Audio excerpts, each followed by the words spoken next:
against the Orioles. The Orioles hope they can get their bats going. For David Hernandez, he has yet to pick up a win. He deserves at least one. It'll be against Cliff Lee. He came off the DL. One game started, one loss so far. The Orioles are back home.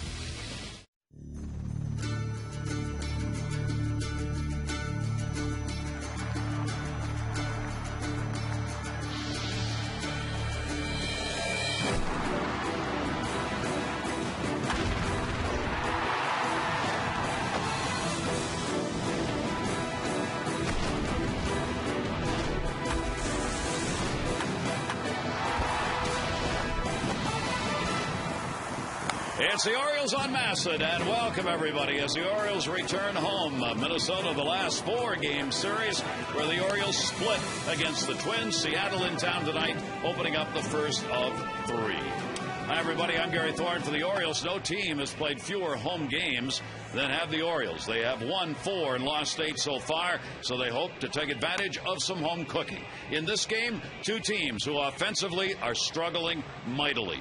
Take a look at the numbers for Seattle and for the Orioles. The M's, 229 team batting average, 3.3 runs a game. It is the second worst start in their team history. For the Orioles, 244, 3.3 runs a game. It is the 4th worst start in team history for the Orioles offensively. So tonight, it's a question of who can get on the board, and Jim probably will be 10-9.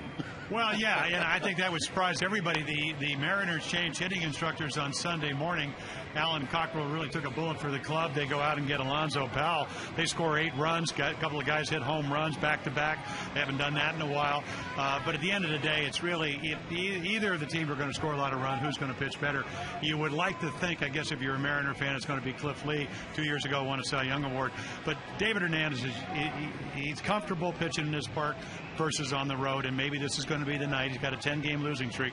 Will be a night where not only will he pitch well, but they will support him, and that's something they have not done this year. Boy, it has been so tough. I mean, David Hernandez deserves to have at least one W. You take a look at these numbers. It's unbelievable. 0-4. Now, a 5.70 ERA is not that good, but 15 straight games without a win, and the O's in those games, 26 runs when he has been on the mound. Yeah, and it really puts a lot of pressure on him. You have to understand, power pitcher, when he gets his breaking him over, can be very effective, but when you don't get runs, you think you have to be perfect. Maybe tonight he won't have to be. They will get him some run support. Really the first time in about, 15 games? Yep. All right, we'll see how it goes. Cliff Lee will be going on the other side, and it is Brian Mattis T-shirt night, and he autographed a few before the game. First pitch coming up.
brought to you by Southwest Airlines. Go to southwest.com. Grab your bag. It's on.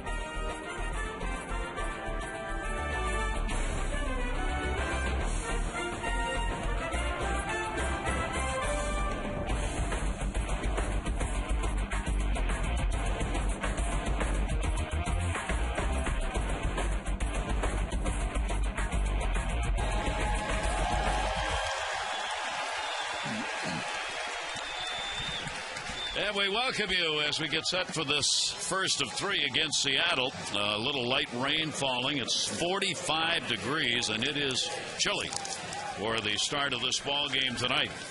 All right, let's take a look at the starting lineup brought to you by Southwest Airlines for the Seattle Mariners. Ichiro leading it off. Figgins, Gutierrez, Lopez, Langerhans, Wilson, Jr., Johnson, and Saunders. With Ichiro, that 365 lifetime number against the O's. And our scouting report on David Hernandez. Well, he's pitched better here at Camden Yards as he's on the road, so maybe that will change his luck and then break that 10-game losing streak, even though probably pitched a lot better than that indicates. And again, maybe an offensive breakout. Maybe it just doesn't have to be about him tonight. It's a team game. You know, you make your pitches, they get you some runs, the bullpen comes in, and maybe you get a win, and everything changes. That's what he'll be hoping for certainly tonight, Jim. It's been tough.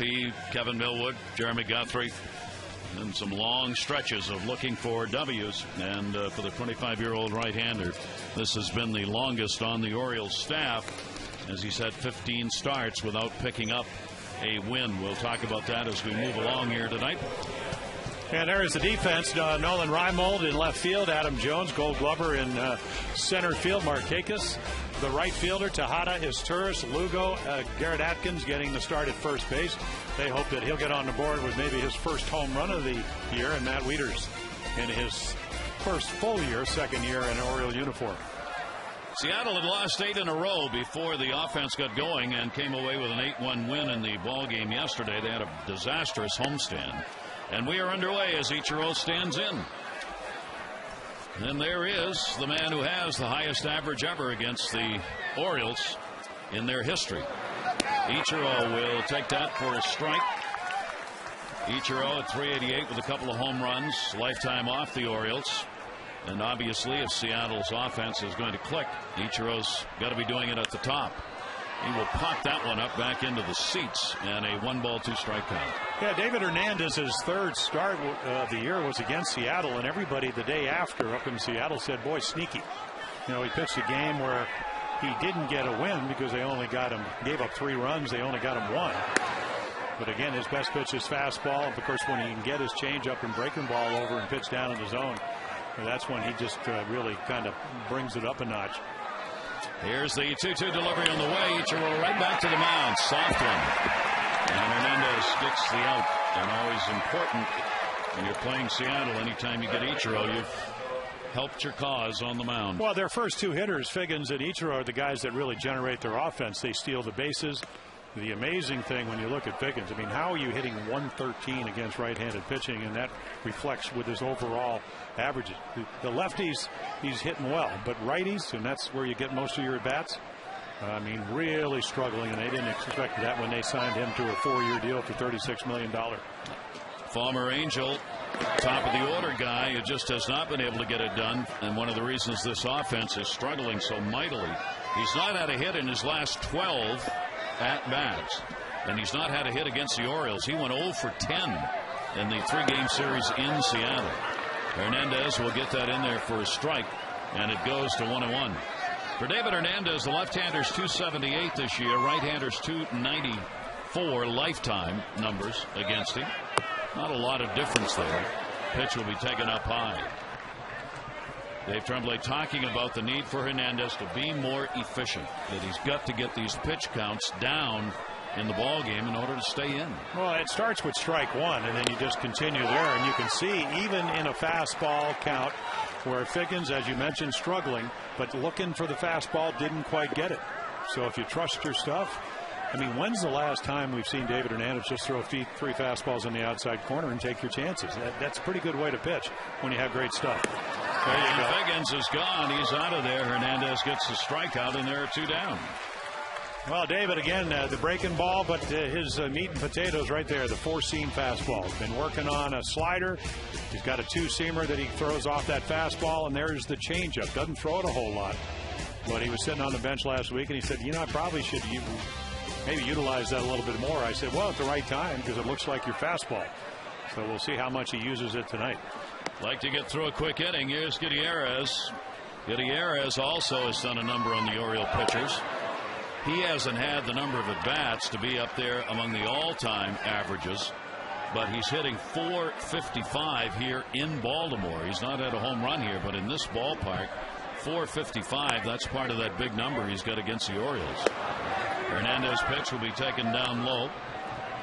For David, lifetime first innings, he's given up 15 runs on 23 hits in 25 starts.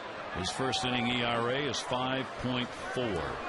And I think that's pretty predictable for a young pitcher still trying to learn his way. And I mean, you can just see again how good his stuff can be. But those balls are in the middle, so you can get away with it early.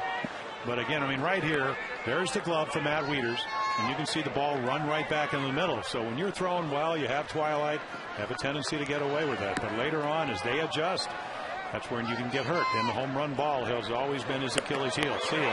And everybody was headed into the dugout from the field. Well, Gutierrez is going to get his glove. I mean, Rob Drake, he's already called some low strikes. I mean, look at this ball.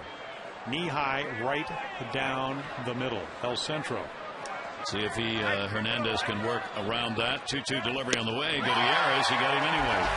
Good start. David Hernandez retires the side in order. We'll take a look at the Orioles lineup when we come back.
Meeting for these teams. They lost 8-2, 3-1, and 4-1 in Seattle. Take a look at the starting lineup for the Orioles, brought to you by Southwest Airlines. Lugo, Jones, and Marquez, Tejada, Wigginton, and Wieters, Reimold, Atkins, and his tourist, Julio Lugo. Last 4, a .538 average. And our scouting report on Cliff Lee, a couple of years. The Cy Young Award winner, 22-3. Walk year, he is going to be a free agent. Last start against the Orioles all the way back to 2005, and his lifetime numbers 3-0, but he can pitch.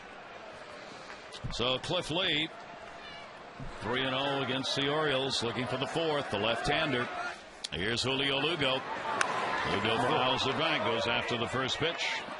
Lugo batted leadoff and had 3 hits in a ball game on the 5th against the Yankees, his second multi-hit game of the season, as the Orioles and Dave Tremblay continue to search for someone in that #1 spot. And what's happened is, as with most of the lineup positions, it's just been a rotation.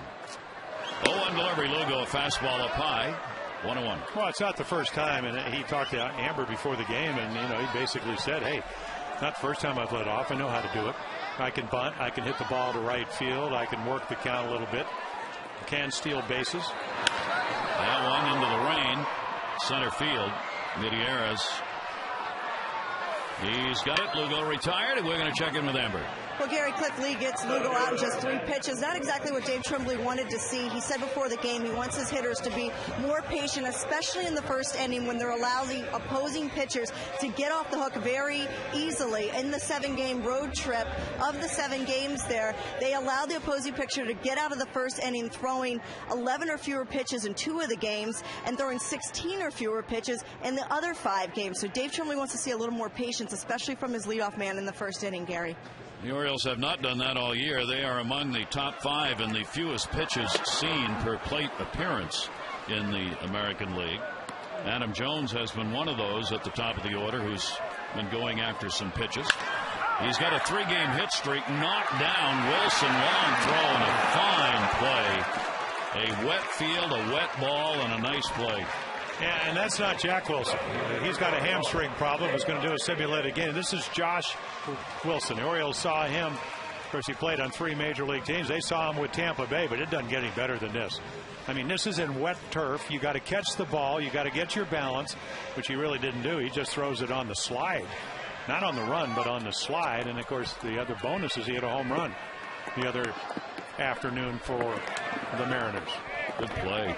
Well, you know, the one thing, it's all good and well for Dave Tremblay to say we want to take pitches, but Cliff Lee's not going to mess around. It's one of those nights where it's wet, going to have trouble footing. He's got good enough stuff to really challenge the hitter. So I think it's more important, are you going to get a good pitch to hit? Because he's going to throw strikes. We haven't walked anybody yet. This is his 3rd start. So you can talk all about taking pitches. This guy is aggressive. He's got a great changeup. He throws downhill, 6'3", great angle, and a big curveball. Nick Markakis at the plate will take the strike. Nick has been the consistent hitter in the lineup along with Miguel Tejada. He's hitting at 298 right now as the Orioles have had everybody drop down below the 300 mark. He reaches for that one. Lee is going to make the play himself. He'll run over and tag Markakis to get the out. So the Orioles are retired in order 1, 2, 3. No score after 1.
Flooring free. Call 877-241-LUNA. Doubles American League leaders Vernon Wells and Gonzalez Cabrera, Pedroia, and Nick Markakis with 11. David Hernandez goes back to work here. There's Nicole Sherry, who's grounds crew, in charge, watching the weather. It's raining. Nicole, stop the rain. Joe West went over into the dugout, the Oriole dugout, to check between innings. He's the crew chief down at first base. He'll keep an eye on this as it's been a steady rain since we started. 1-1 delivery on the way, and that's going to miss outside. 2 ball, 1 strike count on Lopez. Yeah, I think the biggest concern for Nicole Sherry or the umpires is does the infield dirt get too wet? Because the field drains so well. Lopez on a big cut on a heater. Well, you know, it's funny. David Hernandez, when Dave Schmidt, the minor league coordinator of pitching, used to say he throws an invisible fastball. 92 looks like 94. 94 looks like 96. What do you think 96 looks like tonight? He comes back with a breaking ball that'll miss down low. But see, those are the little things right there. You've thrown the ball by everybody. Why do you need to throw Jose Lopez, who was late on your fastball, a breaking ball? And now it runs the count to 3-2. And he gets what he was looking for down the line in right field, headed to foul territory. And it is, not by much though, over there in the corner. Lopez probably in the number 4 spot here, because this lineup's being juggled, because he is 3 for 9 with a home run lifetime off David Hernandez. Both of these managers are trying to figure out how to get some runs, because neither of these teams is doing anything in the offensive department. So both Don Wakamatsu and Dave Tremblay have to view this game as being a 1-0 ball game and just start that way. 3-2 delivery to left field. Reimold coming, and he's got it. Hey, and that's why I talk so slowly, about trying to get the first guy out. That's one of the things that David Hernandez struggles with. So why even run the count to 3-2 when your best pitch, at least to this point, is your fastball? Hernandez gets the first out here, and he will face Langerhans, who's making the start at first base. Langerhans, just his second start at first base this season, has not had a hit in his last 8 at bats. And the fastball will be taken up high to get the left-hander in against Hernandez. You're going to see some bad numbers in a lot of these hitters for both teams. The delivery is taken for a strike at the knees, 1-1. Well, the one thing the Mariners don't do, and they'd like to get on the road because Safeco is such a big ballpark, is hit home runs. They have 12 on the year. I mean, Franklin Gutierrez has hit all the last 3. They are on a pace to have not only the fewest home runs ever in Mariners history, but by 30 fewer than they've ever had before. And of course, the way you hit home runs, you talk to most hitters, Gary, it's not trying to hit home runs, it's trying to have solid at bats, hit the ball to the gaps. There's another good pitch. Well, there's that 2-seam fastball. So, the David Hernandez, you look at the record, as you mentioned, 0-4 with a high ERA, but he's better this year than last year because of that pitch. That's a 2-seam fastball that Langerhans gives up on. And again, it runs off the plate. Little Greg Maddux at about 10 miles per hour faster and catches the inside corner. That look brought to you by H.H. Gregg. We make buying TVs and appliances simple. H.H. Gregg, price and advice guaranteed. That'll miss down low. 2 down, nobody on. Here is Josh Wilson, who, as Jim said, is getting the chance at shortstop. He came up from AAA, where he had started the season. Pops that one up outside of first base, and no play. That's back in the seats. He signed as a minor league player back in December, not believing he was going to get up here quite this quickly. He was leading Tacoma with a .333 batting average in the 20 games he had played down there. Yeah, and his first major league home run back in 2007 right here against the Orioles. Back-to-back games. One against the Yankees, one against the Orioles. 1-1 delivery to him. That's in the air. Left center field. Reimold. Adam Jones over, and he's got it. And that'll do it. So 6 in a row retired by Hernandez. And it remains scoreless going to the bottom of the second inning.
brought to you by Southwest Airlines. Go to southwest.com. Grab your bag. It's on.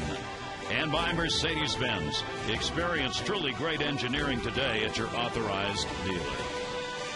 Rain continues to fall. It may be one of those where we're just going to wade through some showers here and play on, young man. Play on. Cliff Lee ready to go against Miguel Tejada. Tejada 5 for 16 lifetime off the left-hander Lee. He's had 1 home run against Cliff Lee. 31 years old, 193rd Major League start. Fouls away because of the injury, activated on April 30. Abdominal strain was the problem. So he's had just the 3 starts. No decision. Texas.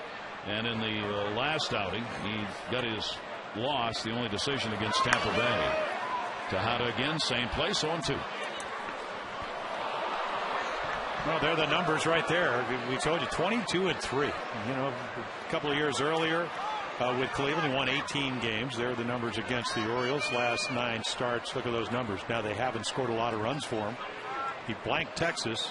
Tampa Bay, they did get him some runs. He couldn't make it hold up. Wilson will take the big hop. He's got time.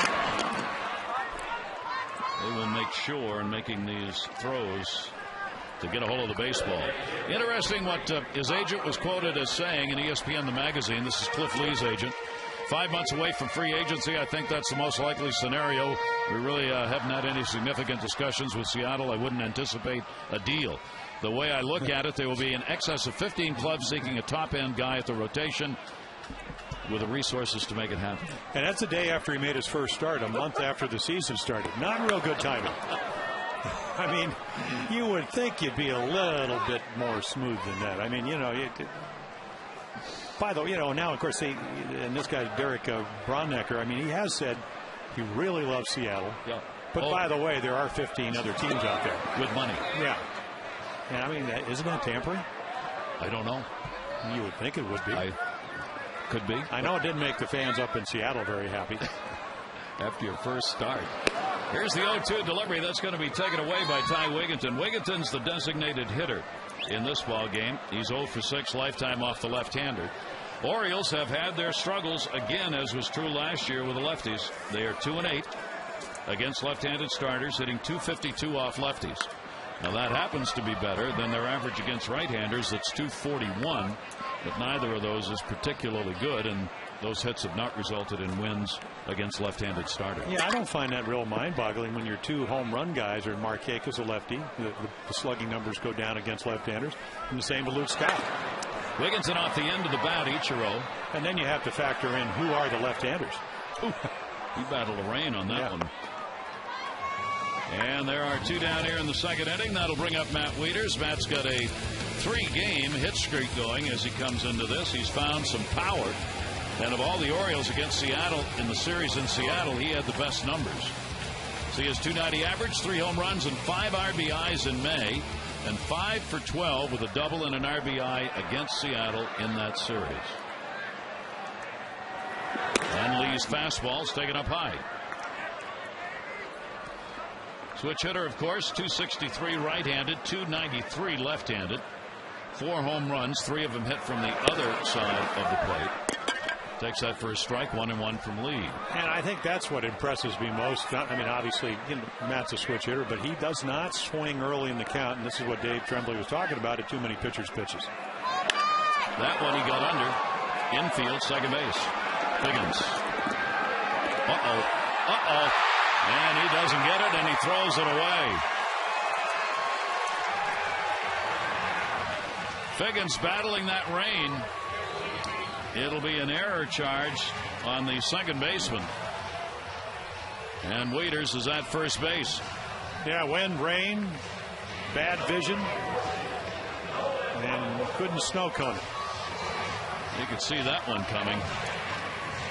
The Seattle team also struggling defensively. They are 12th in defense in the American League out of the 14 teams. So if Figgins commits the error, the Orioles get a break. Lee was already halfway over to the dugout. 4th error committed by Figgins this year. And the pitch is taken by Raimel. Watch Cliff Lee. Oops. Look at this circle. Well, he's a quick learner. Here's the 0-1 delivery. Broken back ground ball. They've got to force it. Second base going to go to first instead. Good play by Wilson to get the out. No runs, no hits, 1 error, and 1 left on base.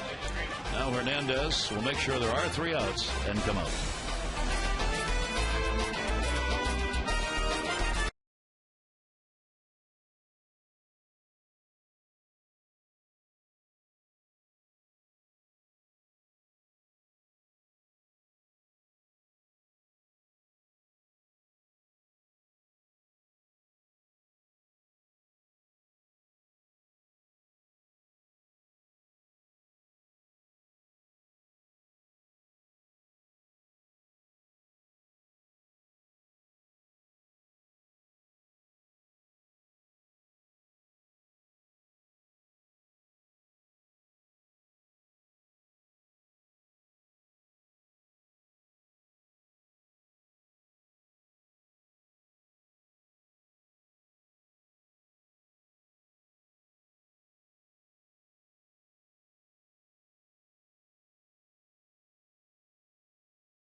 Modest addresses back the return of 2110 Utah Street, presented by Home Savings of America and Southwest Airlines.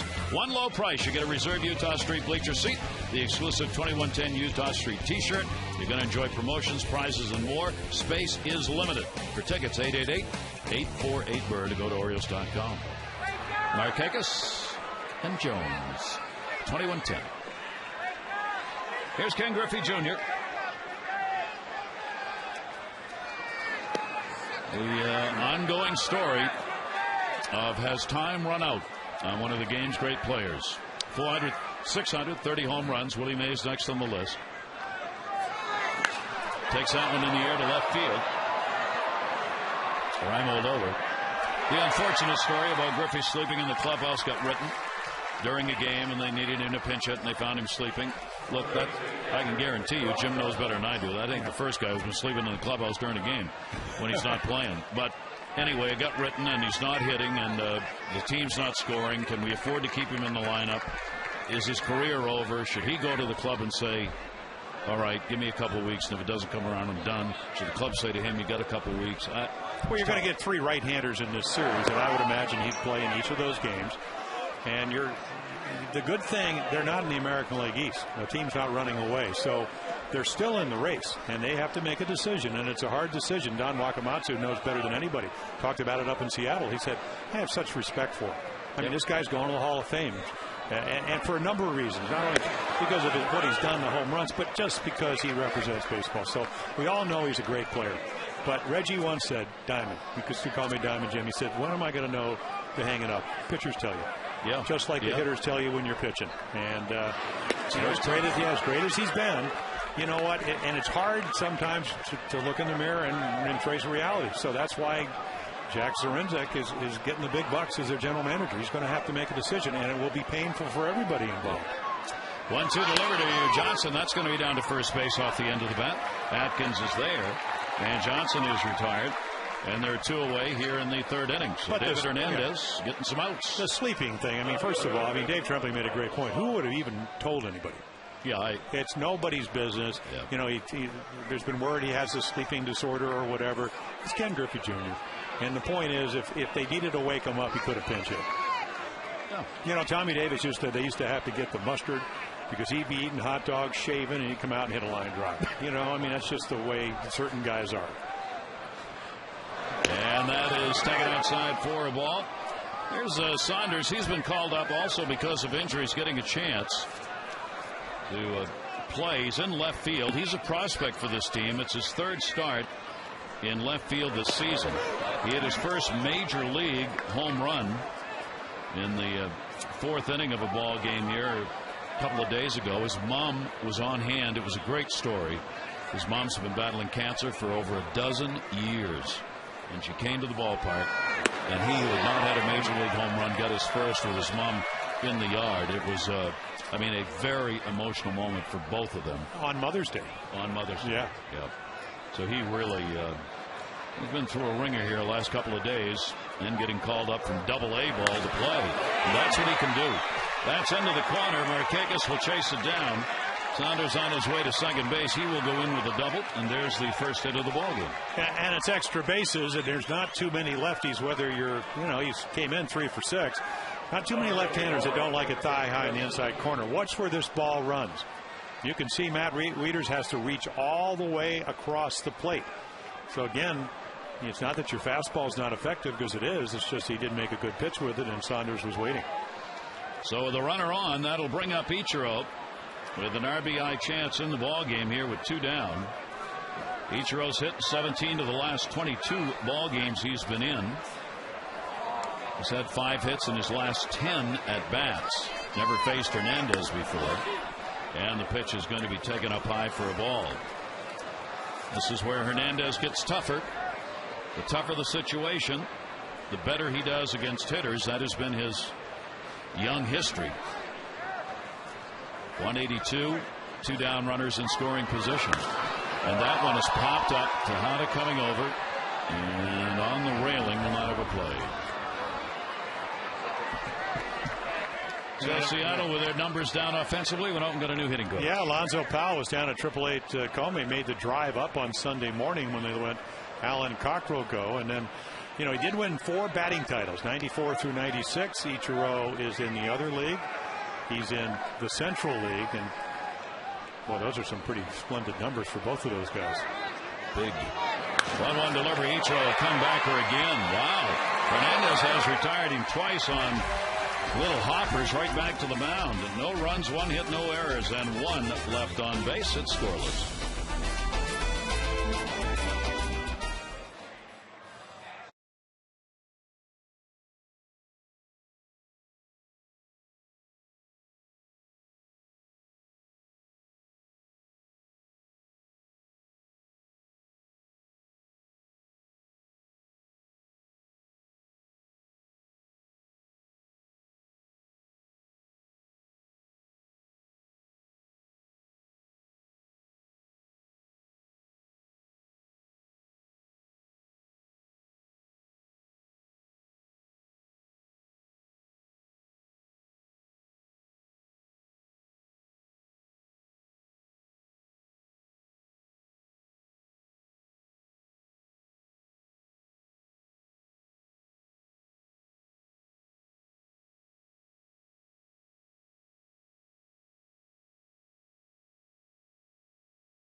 On Masson tomorrow night following the O's Extra postgame show, there'll be coverage of the Norfolk Tides and the Syracuse Chiefs.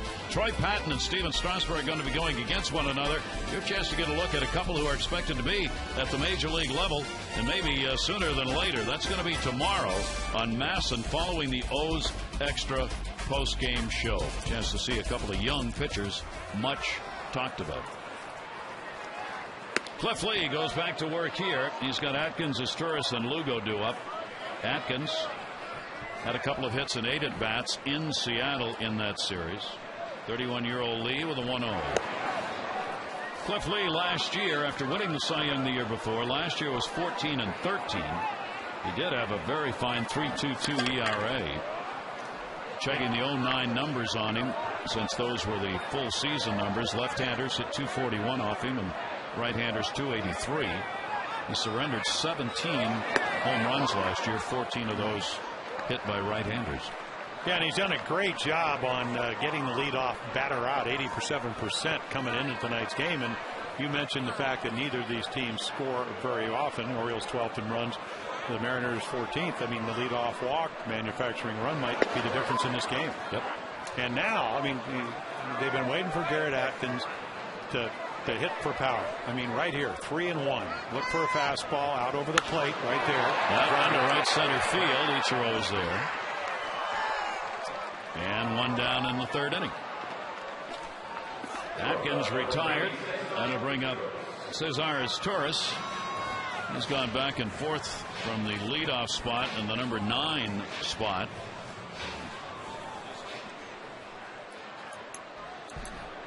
As Torres will stand in with that .226 batting average. In at third base, Lopez. As Torres has shown bunt a few times of late. Is not there, fouls it back. We talked about how this lineup has been altered almost on a daily basis. Here are the Orioles in starts where they have hit in the lineup, different positions. Wigginton 6 places, Nolan Reimold 6, Jones 5, Atkins 4, Wieters 4. I mean, that's a lot of movement in the major leagues because most managers obviously like to have a day-to-day lineup they can count on. Well, Rick Dempsey and Jim Hunter before the game on the pregame show were talking about when you lose Brian Roberts, you lose an integral part of your offense because he's your leadoff guy. You know, he's comfortable. He takes pitches. He's willing to take pitches all the way to 2 strikes. Not too many hitters do that.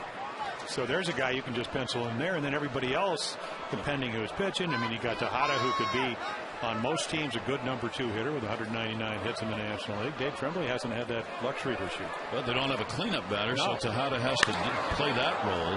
Pop that one up towards short, third baseman over. And Lopez is going to put it away. And 2 down here in the third inning. So Cliff Lee rocking along here throwing strikes. 2 down, nobody on, and Julio Lugo. Lugo has faced Lee more than any other Oriole in the lineup. He is now 6 for 23. Lifetime off Cliff Lee. He stands in with 2 down and nobody on. Light rain on and off as the clouds whirl on by. Pretty good breeze blowing them through. Lugo will take the pitch inside for a ball. See, that's I think what Dave Tremblay was talking about. I mean, the first pitch of the game, it was a belt high fastball, and Lugo had a great swing at it. But Lee's stuff's good enough where he got it by him. But if you're swinging low and away, change ups on the first pitch when you don't have any idea, you're lapsing into that. How do you hit with 2 strikes? League average 186. That's not the way you want to hit till you get the 2 strikes. So have an idea, have a plan, and again, you're facing one of the toughest lefties in baseball. Lugo with a 1-1 delivery to him, and he'll pop that one up right there at the plate. Johnson, and he's got it. And a 1-2-3 inning. So the only runner to reach for the Orioles, first time through the lineup, was an error when Wieters got on.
Hernandez, if there's a W in that column when this thing's done, it'll be a bright, shiny night.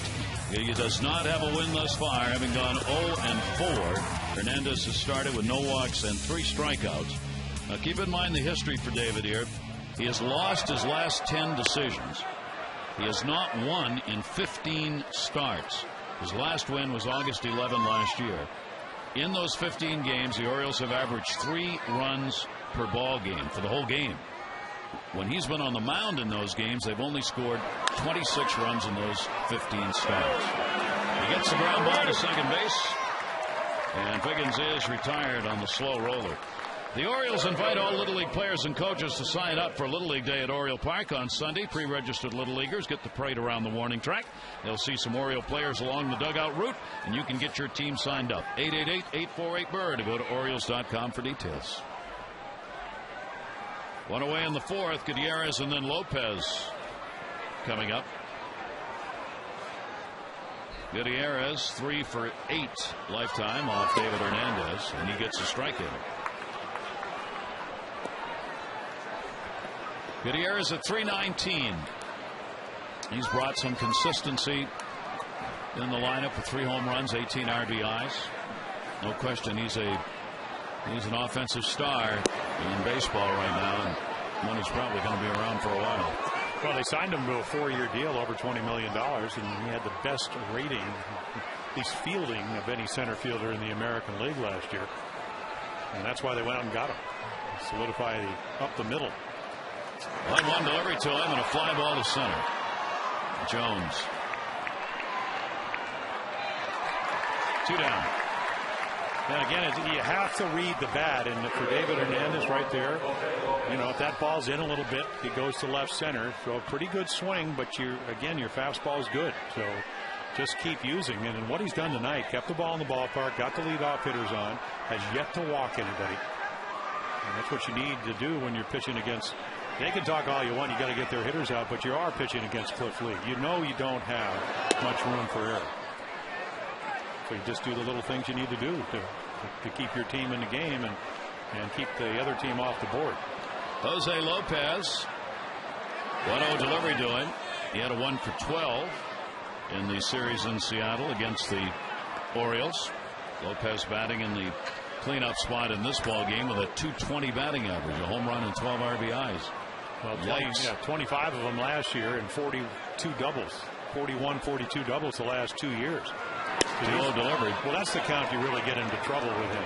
And you know that this is kind of typical young catcher, young pitcher, counting, get him out with breaking balls, breaking ball 1, ball 2. Then you've got to make a perfect pitch with your fastball. You don't. Is he swinging 3-0? Nope. Dave Tremblay saying before the game, David's a 50-50 pitcher, and by that he meant he's 50-50 with strikeouts, with strikes and balls, and he said that just doesn't get it done. Too many 3-0 counts, too many pitches in a game. And here's one of those. He's tonight now, until this at bat, as Jim said, he's been much more efficient. Yeah, he went 3-2 back against Wilson, but other than that, he's just been very aggressive with his stuff. It's terrific stuff. 3-2, he gets the ground ball to short. Good comeback. This turns up. So after falling behind 3-0, he gets back on Lopez, gets the out, and retires the side in order.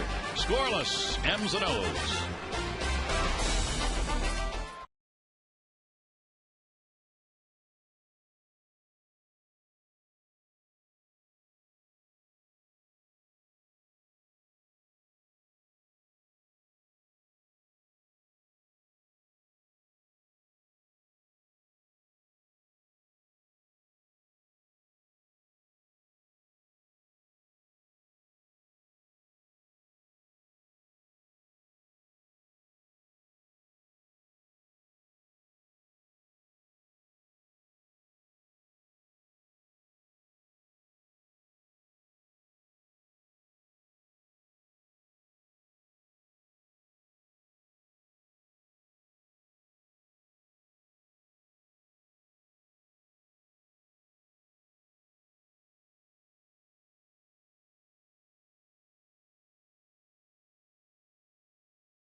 Brought to you by AT Rethink Possible.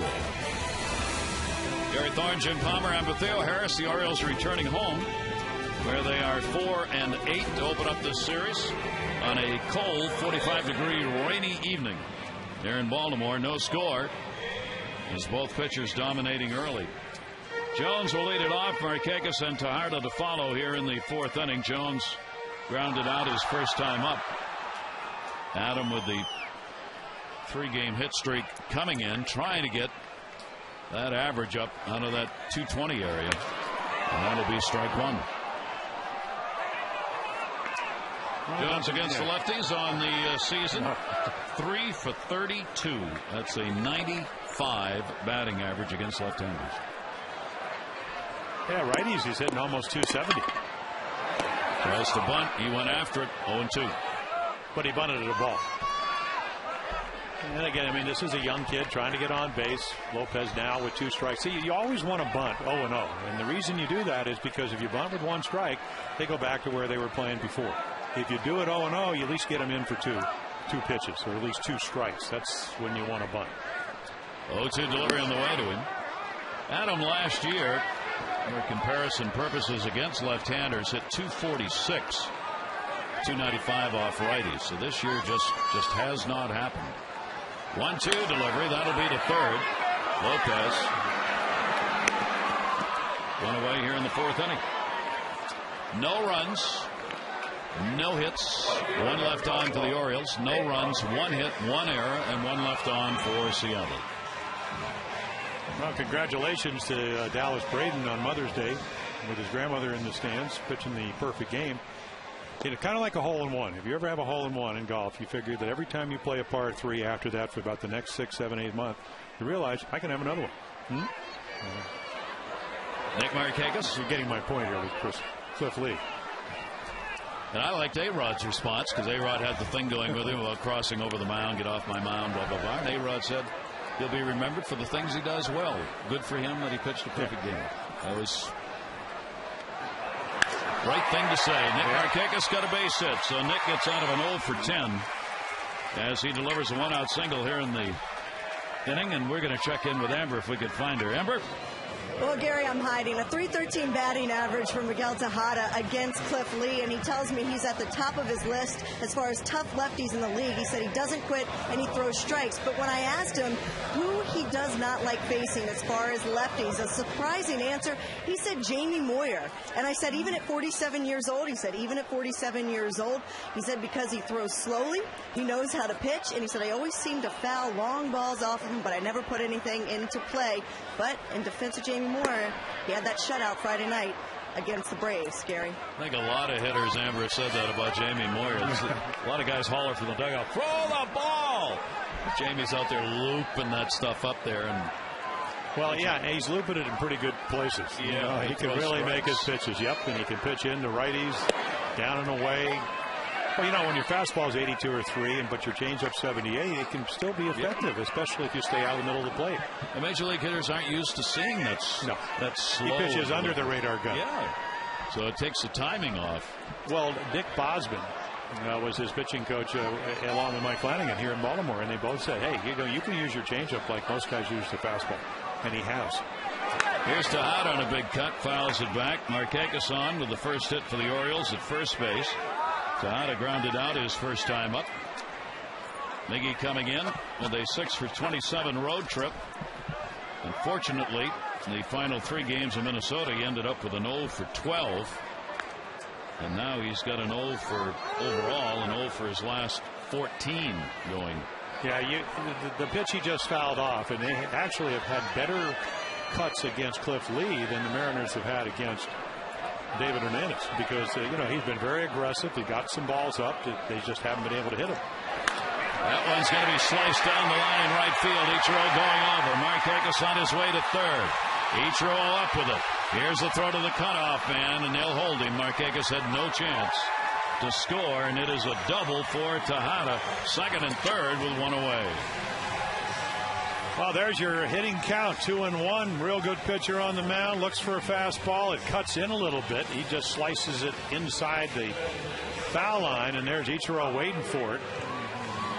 Nick, on a very slow field. This is kind of like the Kentucky Derby. Maybe not quite that wet. Well, there you go. There's that offer.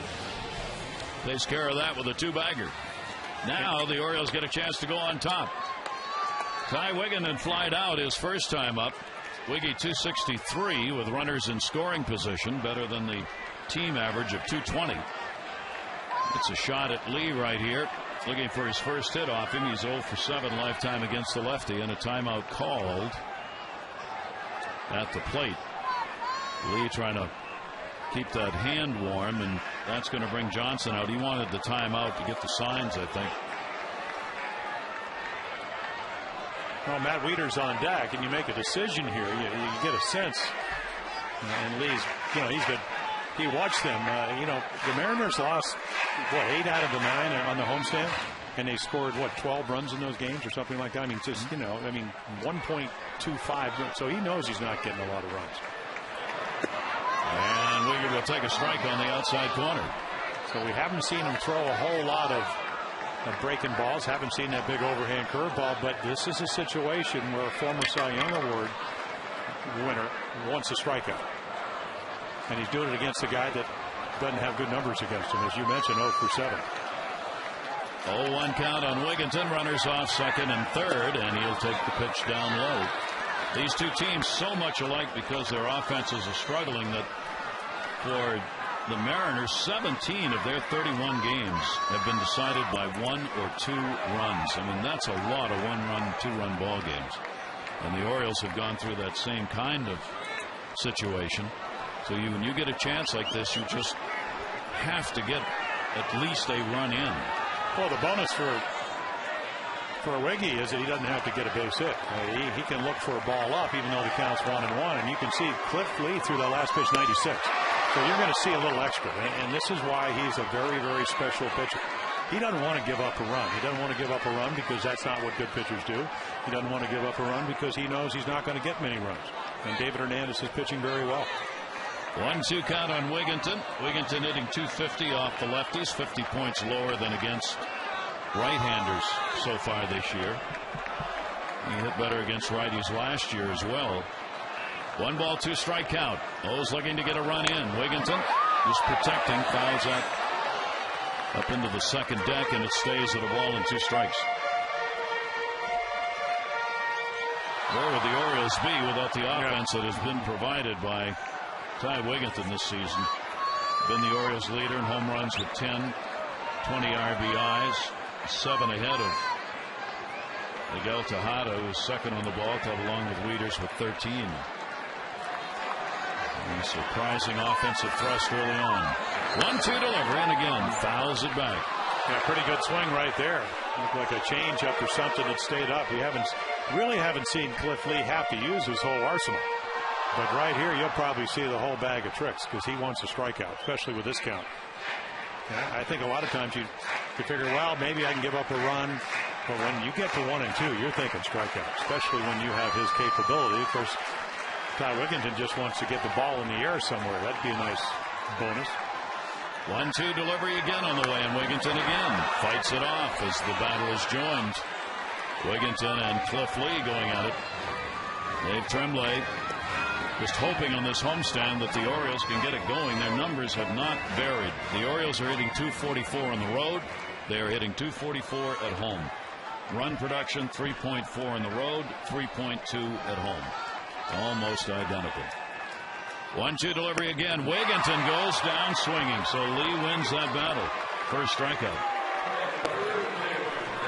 Yeah, again, so a guy that knows he needs a strikeout. How's he go? There's your slider, strike 1, cutter, ball 1.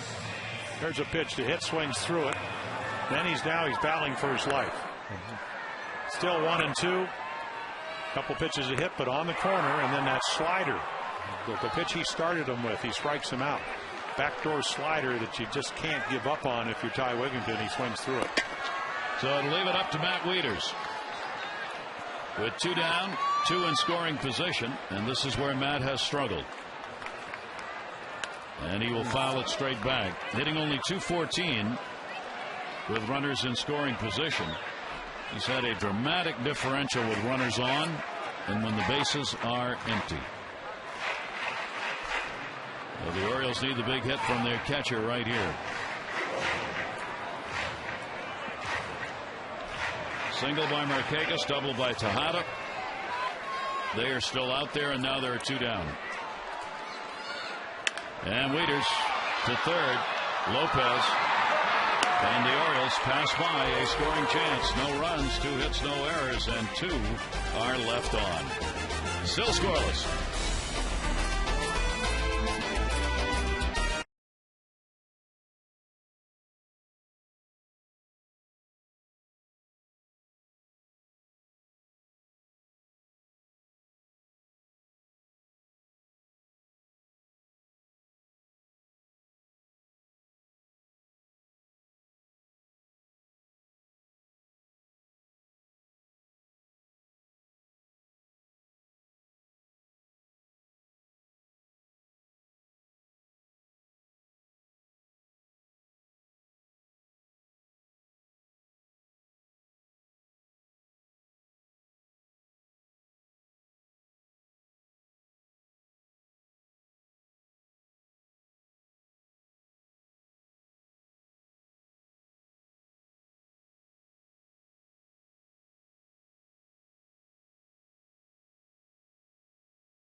Night. It's coming up on Friday after the Indians game. Stick around after the game and see a great fireworks display.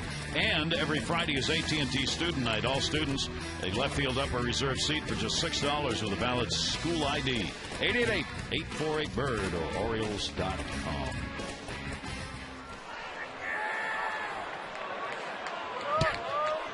Ryan Mattis t-shirt night. Ryan Langerhans, former Atlanta Brave. Eric Burns got released when he took his bicycle and almost ran over the manager trying to get out of the ballpark. Burns wasn't hitting, and now he's not playing. Langerhans got called up from the minors to take his place on the roster. Yeah, he was up last year, as you mentioned. He was traded to Oakland, then Washington. He was with the Nationals in 2008. In interleague games we saw him, and then last year 101 at bats for the Mariners. He can play the outfield. That's some pretty good years, and never a lot of. He's a big guy. Never a lot of power numbers, but you play for Atlanta, for Bobby Cox, to learn how to play the game the right way. Just couldn't put the offensive numbers together to stick anywhere. Here's the 2-1 delivery to him. There's a fly ball, right field. It is deep. Markakis looking back, and goodbye home run. Ryan Langerhans delivers the long ball, and a 1-0 lead. His first homer in this, his 7th game with the club. Well, he picked a great pitch to hit, and again, when we talk about hitters counts, pitchers counts, this is a hitters count. 2-1. Fastball right down the middle, and the minute it comes off the bat, even on this wet, damp night, it's gone. And he just launches it to make it 1-0. Well, Langerhans gets the 5th home run off Hernandez, the 4th by a left-hander. And 1-0 lead on just the 2nd hit of the ball game by this ball club that is dead last in homers. Their 13th team home run. Josh Wilson flying out to center his first time up, and the breaking ball will miss up high. Boy, they've had we mentioned Burns being released. They've had quite a get-go in Seattle. And when they picked up Bradley, thought he was going to be a regular outfielder. That one to left field, right at Reimold, and not going to get it. Reimold started in, stopped, and then realized he was going to have to come and doesn't get it. It's a single. Yeah, I think a lot of times with a ball, and outfielders will tell you, it's hit off the end of the bat. So big swing by Josh Wilson. and then doesn't get a real good read and little hesitation, and then just can't quite get to it. Slippery outfield, and there you go. I mean, do you want an out or do you want a base hit? Obviously, David Hernandez wanted the out. Ball wasn't hit well, just fell in front of Nolan Reimold. So the first two on here in the 5th inning, and here's Ken Griffey Jr., the DH, flying out to left field his first time up. You see that 205 batting average that he is sporting right now. Up back in on his belly that time. He's had no home runs, 5 RBIs, extra base hits, a couple of doubles, 14 strikeouts, and 6 walks on the season for Ken Griffey Jr. 262 hitter here at Camden Yards, lifetime. Pops that one up. Tejada coming, and he's got it. And those are the kind of outs Griffey is making right now. Well, yeah, I think everybody that I've talked to the last couple of years, the bat slowed down, and I mean that just happens in the game. It happened with Yaz. I mean, Yaz would take a home run, Carl Yastrzemski on every pitch you threw. Your best changeup, best curveball, best slider, then all of a sudden you start cheating. Bat slows down, can't get to the breaking ball. You expand the strike zone because you don't want to get to 2 strikes. And Junior's not the first guy that has been afflicted by slow bat disease. It just happens. Part of the game. That'll bring up Rob Johnson. Johnson grounded out his first time up. He's had only 1 hit in his last 20 at-bats. Batting .137. You look at some of these averages, and I think as a kid growing up, if somebody had come to the plate with a .137 batting average, you would have gone, what? What are you doing here? And nowadays, I mean, you got a half dozen guys come into ball games hitting 150, 170, 210, and it's like, wow. Well, yeah, they even get the opportunity to do that. Yeah. Over 31 games. This is the 32nd game of the year. But, Rob Johnson's in there because he's a pretty good defensive catcher. And a great stop by Tejada, but nowhere to go with it. He wanted to go to second base. It'll be a base hit for Johnson. And what's going to happen, I think he sees, and you got to give Josh Wilson, who's at first base, on a great play by Tejada, just getting to that ball. But right again, when he gets up, he slips on the wet infield, and he's not going to get the lead runner anyway. And he's trying to throw it to second, but Josh Wilson with a great jump, great secondary lead. So, unfortunately, that's going to be replayed a number of times. Miggy, it's not your fault. Heck of a try. Well, he made a great play just to get the ball. Yep. So now runners at first and second and 1 away. Michael Saunders coming up. He had a double his first time up. 1-0 lead on the home run by Langerhans that led the inning off. And a couple of singles of the awkward variety. One falling in front of Reimold, and that one off the glove of Tejada. And the Mariners hitters have pretty much eliminated the breaking ball from David Hernandez. Hadn't been able to get it over. So until you get to 2 strikes, you have to say, we're going to make him get it over. So it doesn't mean you can't get guys out. You just better make good pitches, something he didn't do to Ryan Langerhans with your fastball. Stay out of the middle of the plate. Stay down. If you do come up and in, get ahead, and then it's a very effective pitch. 0-2 count with 1 away. Wilson and Johnson, the base runners. Foul back over the screen, and a 2-strike count on Saunders. And not a very good 2-0 pitch. You could see Matt Wieters, and the one thing, and we saw it from Jason Birkin and David Hernandez last year, young pitchers, it's hard to pitch inside when you don't do it that much. They tried to do it. Ball ran right back into the middle of the plate. Long look back in the 0-2 delivery. Saunders will take the pitch up high. It's a big RBI opportunity right here for the Orioles. They are looking for the ground ball to try and get a double play. Hernandez is a predominant fly ball pitcher. 1 ball, 2-strike count. And in the dirt, runners are going. Wieters up. No throw. And Wise to hang on. He was not going to have a play on Josh Wilson. Boy, I'll tell you what, Josh Wilson, the home run on Sunday, but again, great base running. Tejada, even if he had come up, wouldn't have had to play at second. Right here, heads up, going on the first move. Weeder's even a more head up play. Didn't want to throw it in left field. That's the 4th wild pitch of the season by Hernandez, and that could be a big one. Now there are 2 in scoring position. It brings the infield in. 1 down, 2-2 delivery. And again, we'll punch that one back off the fist. Saunders out of British Columbia in Canada. Major League experience last year, the first he'd ever had. He played 46 games with Seattle. Minor league, a .275 career average over 5 years. And hit some home runs. He had 50 home runs in those seasons. That one off the fist. There's a big out. As Torres puts it away, and Hernandez gets the second out of the inning. Yeah, terrific pitch up and in. Finally gets the ball right where you want it and breaks the bat. And of course, the difficulty now is, I mean, really, who do you pitch here? I mean, Dave Tremblay's thinking he knows the numbers. Sean Figgins, I mean, he's hitting 113 against left-handers. You have a guy that, you know, is about as good a hitter as they've come up, 200-plus hits, and they're going to walk him. I mean, it puts David Hernandez in a 1-0 ball game in a tough spot because he has to throw strikes to Figgins. But I can't imagine pitching to Ichiro and letting him get a base hit to make it 3-0. So they will not. Ichiro will draw the intentional pass. This is going to load the bases. This will be the 3rd intentional pass and the 10th walk that he has received on the season. And the bases will be loaded for Sean Figgins. And there's the pitch outside. So Figgins, who, as we said, has been struggling, he hasn't had a hit in his last 14 times to the plate, including a strikeout and a ground ball out in this game. Comes up now with the bases loaded. Wilson a single at 3rd. Johnson a single at 2nd. And Ichiro on at first base with a walk.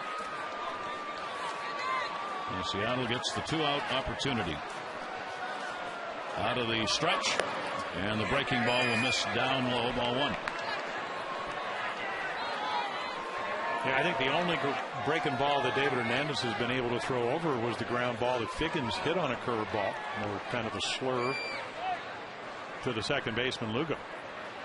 Cho's bunt, and it was a safety squeeze. Wow. I think it's a bunt. I don't know what he was doing. It didn't look like he was bunting for a base hit. You know, it's 2 outs, so you know it's not a squeeze play. But yeah, I think he's looking for a ball away, and then the ball's in, and tells you how he's swinging the bat. Wow. 1-1 delivery on the way, and that'll be taken up high. A 2-ball, 1-strike count. Figgins' first chance with the bases loaded this season. You know, Gary's always, I mean, he's loved hitting here. I mean, he comes in as a .313 hitter coming into this game at Camden Yards. 2-1 delivery to him, and no place to put him. 3-1. Figgins has drawn 24 walks. He is one of the leaders in the free pass department, 2nd in the American League in walks. 3-1, bases loaded, 2 away. And they force that one into the strike zone, 3-2.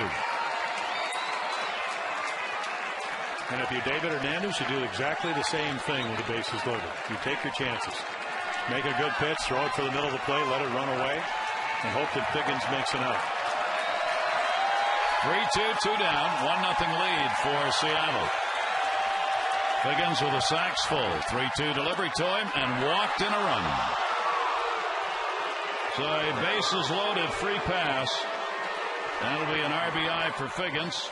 Wilson will score, and a 2-0 Mariners lead. And the pitching coach, Kranitz, is on his way to the mound. That's the risk you take in giving up the intentional pass and loading him up.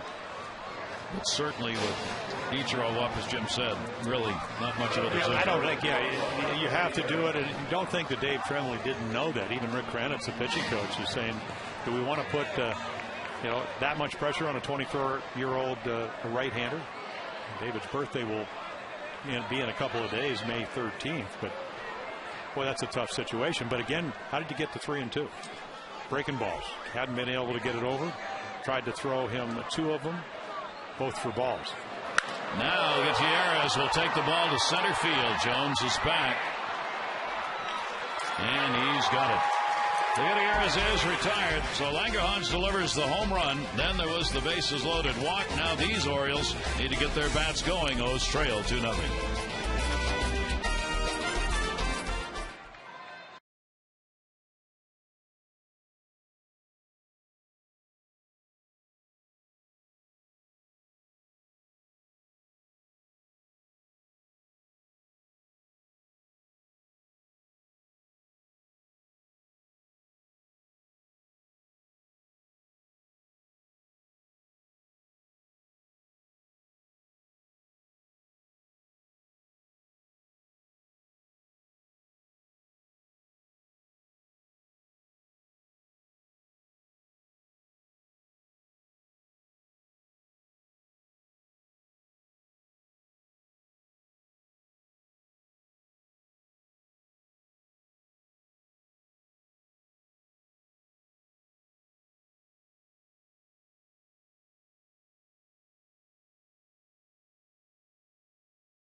At the park as well. So next time you come to Oriole Park, come hungry, Gary.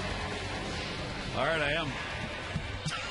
I don't think that ice cream is gluten-free, but I'll eat it anyway. 2-4-1 for the Mariners. The Orioles 0-2-0. Cliff Lee has walked, none struck out, one. David Hernandez, 2 walks, 1 intentional, 3 strikeouts. And now the Orioles offense will try and get going against this left-hander, Reimold, Atkins, and his Turris. Reimold grounded out his first time up. Orioles coming off a road trip, 2-5. They scored only 17 runs in those ball games. So getting back home here and trying to get the offense going. Reimold with the 0-1. Dave Tremblay saying Reimold is showing, we're playing him every day, that the health issue seems to be behind him. And now it's about production. 1-1 delivery. And Cliff Lee will miss with it, 2-1. Well, he hasn't walked anybody yet in 19 innings this year. Gives you an idea of what kind of command he has. He has that 3-0 mark against the Orioles a long time ago, though, since he pitched against the O's. So really a different pitcher, if you will, and certainly a different Orioles lineup. And he's been walking to the back of that mound to keep cleats as clean as possible. It's his 5th career start against the Orioles. Has not faced them since 2005. And that'll be foul back, holding the count at 2-2. Yeah, and again, he's 6'3", about 190 pounds. I think it appears like he's a little bigger than that. Hides the ball well, throws downhill. Will turn 32, so a veteran guy. 2-2 delivery on the way. And up high, Reimold wouldn't go after it. Lee wanted to look down to third base, thought he had swung at it, but neither the catcher Johnson nor the home plate umpire asked the first base umpire Joe West, so he just took the ball back. He's one of the most relaxed guys out there. Here's the 3-2 delivery. Reimold punches that one towards right, and that's going to fall in. So Nolan Reimold gets a leadoff single here in the 5th inning. First leadoff man on. Time now for our AT&T Mobility Trivia question. 3 ex-Orioles have pitched perfect games. Who are they? Well, David Wells, Denny Martinez, and did Dallas Braden play for us? No. He beat us for his first Major League win a couple of years ago. Wait, there's got to be another guy. Obviously. Ex-Orioles. Perfect games. All right. Answer is Don Larson. Don Larson, the perfect game. Yeah, see. Yep. Well, You mean that shutout in the World Series? That thing in the World Series, yeah, where Yogi Berra almost killed him. 1-0 count. Garrett Atkins, runner on at first base. Reimold. Atkins flying out his first time out. As Torres waiting on deck. Cliff Lee up high. Johnson wants to go out and break this rhythm as he falls behind 2-0. And that's what veteran catchers will do, because the first time he had a full count, and Reimold, I think the Orioles are trying to do what they did on Saturday afternoon against Francisco Liriano. They hit that big inning and didn't hit a whole lot of balls hard, but got a couple of runs. But Rob Johnson out there to say, we don't not want to pitch from behind. And Garrett Atkins had a 2-1 fastball, hit it into right center field, but just didn't hit it well enough to get it by Ichiro. Came back at him, and it is going to be fouled away by Atkins. See, that's the one thing I have not seen from Garrett Atkins all year long. Home run guy out of the National League into hitters' counts and not swinging the bat with authority. And I think that's what's so confounding, not only for Dave Tremblay, the manager, but also Andy MacPhail. 2-1 delivery on the way.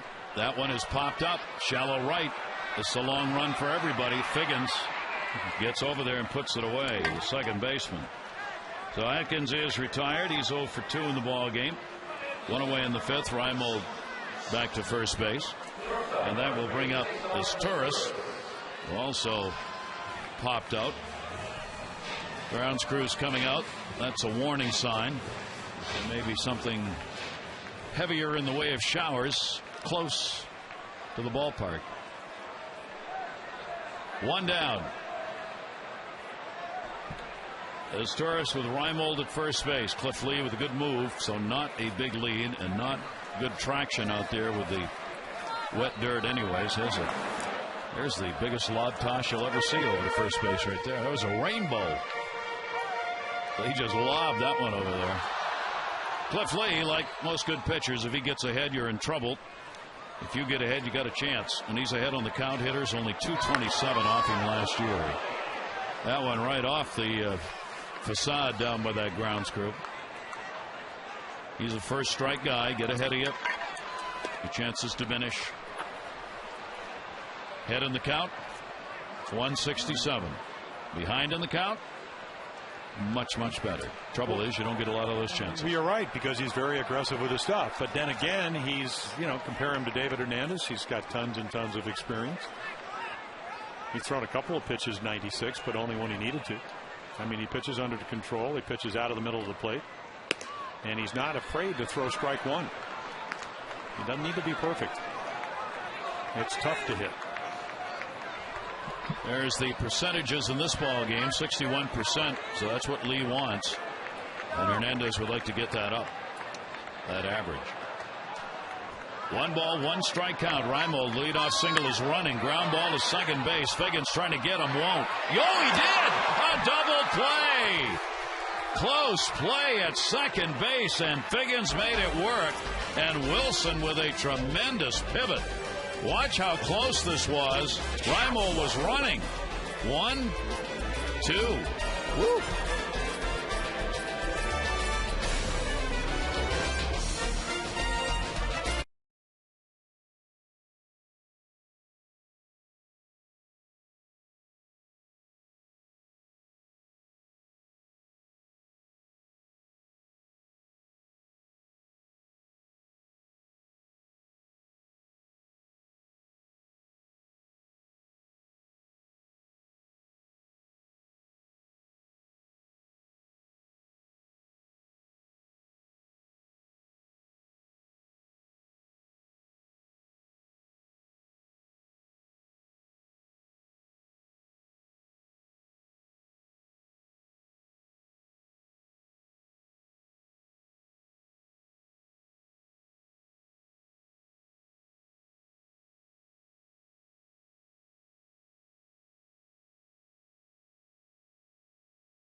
next vacation today. It's a little warmer down there tonight. 82. Here, we started at 45. It is a 2-0 lead for the Mariners. 2-4-1 for Seattle. 0-3-0 for the Orioles. David Hernandez working to the lone Mariner, did not hit in the 6th inning. Jose Lopez. Langerhans, the home run. RBI Sean Figgins, bases loaded, walk. 1-1 Lopez to second base. Lugo. Run away in the 6th inning.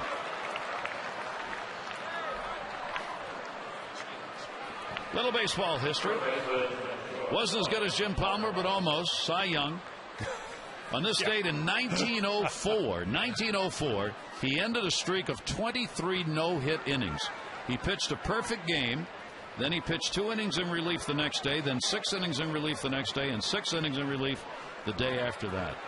23 hitless innings pitched. And you saw Sandy Koufax there. It was on this date in 1963. Koufax pitched the second of what would be 4 no-hitters in his career, beating the Giants 8-0.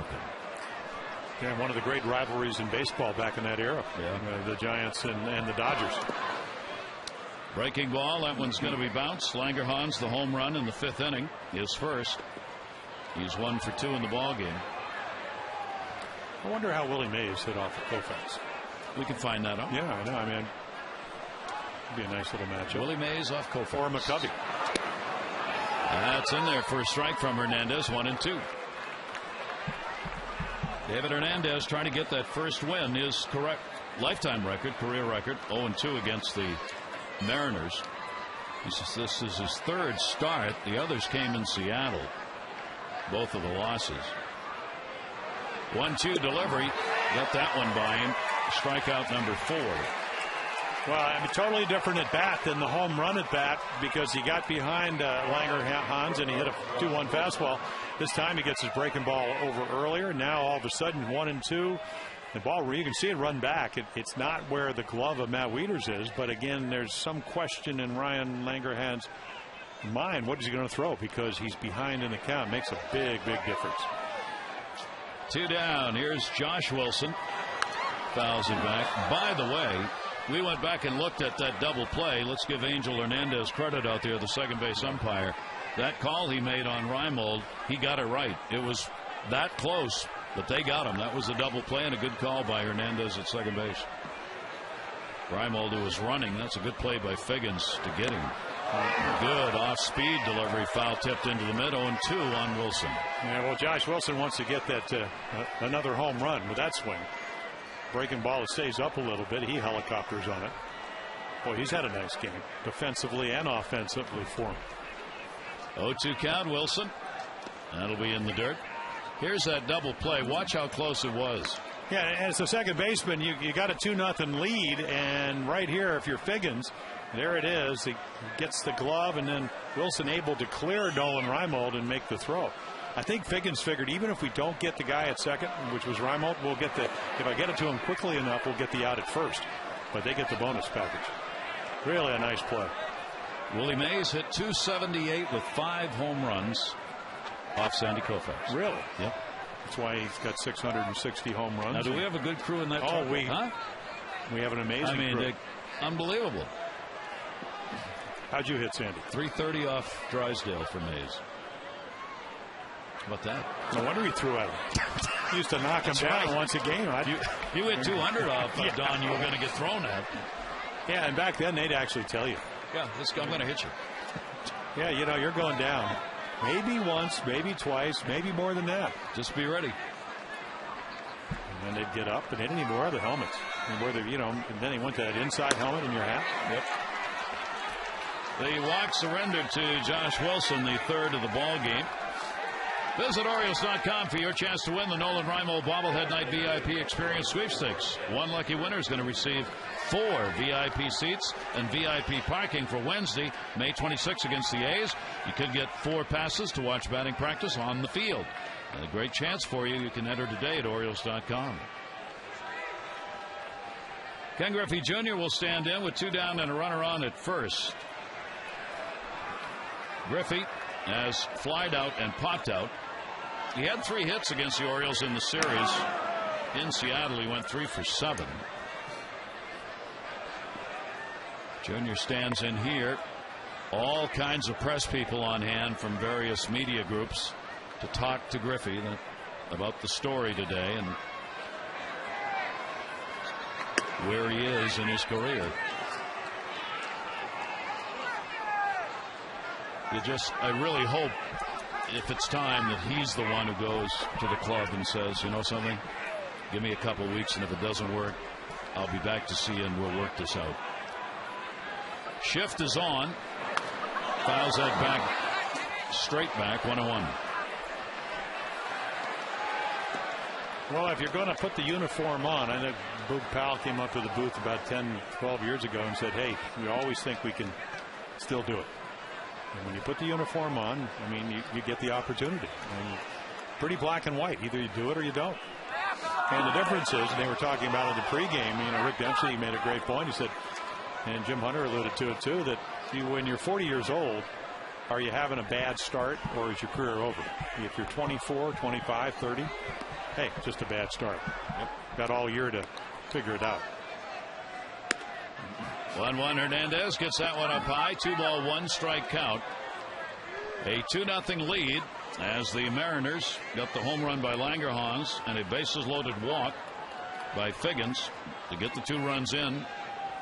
2 managers managing a low scoring ball game as expected. And Hernandez way up high again, and he falls behind on Griffey Jr. 3-1. Well, another great hitting count, and David just falling off left, and when he falls off left, the arm doesn't get up. He's not able to get the ball down in the zone. He has not worked more than 6 1/3 innings in any of his starts. Runner going, and that's going to be down low, and that'll be a walk. So back-to-back walks here, and Rick Kranitz in a hurry is on his way out as Hernandez all of a sudden seems to have lost it. 4 walks, 1 intentional. The 2 here come after there were already 2 outs in the inning, and the bullpen's going to be activated. Well, you touched on it earlier about how much better he is with runners on, and I asked him today, I said, why? I mean, 338 with nobody on out of the windup, and then when he goes to the stretch with runners on, 216 coming into this game, and he said, it just feels like I'm a little bit more under control. Yep. This copyrighted telecast presented by authority of the Orioles may not be reproduced or retransmitted in any form, and the accounts and descriptions of this game may not be disseminated without the express written consent of the Orioles. That is probably a swinging strike on a ball that goes to the backstop. They're going to ask it first. No. Joe West said he did not go around. Well, how are you going to have a quicker game, Joe, if you don't call the swinging strikes? Because that's a swing.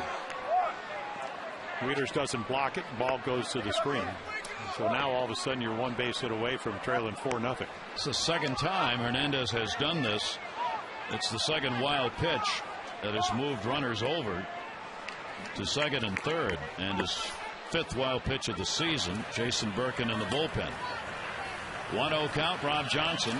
Johnson a single his last time up, 1 for 2, hitting at 154. And the pitch is outside for a ball.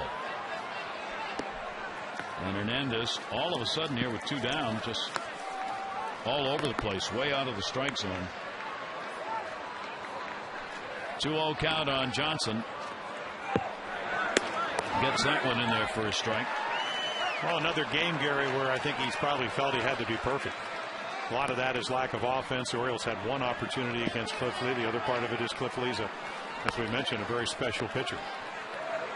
But how often can you shut out the opposition? If you're 24 and you're inexperienced, not too often. Raining harder, as you saw, as they continue to play through it here. 3-ball, 1-strike count. Brad Bergeson, Ryan Roland Smith tomorrow night. Game 2 of this 3-game series. And don't forget there is a 12:30 start. The game on Thursday. That is there. Umpire Rod Drake pointing to the hitter as though he said he went around on that And the count is 3-2. He did. Twice in this at bat. Yep. 3-2 count. 2 in scoring position, and there are 2 down. David Hernandez trying to get out of it. And he won't. That's a base hit into left field. Wilson scores. Griffey's going to stop. Raimo dropped it. Griffey's going to go. Oh, my gosh.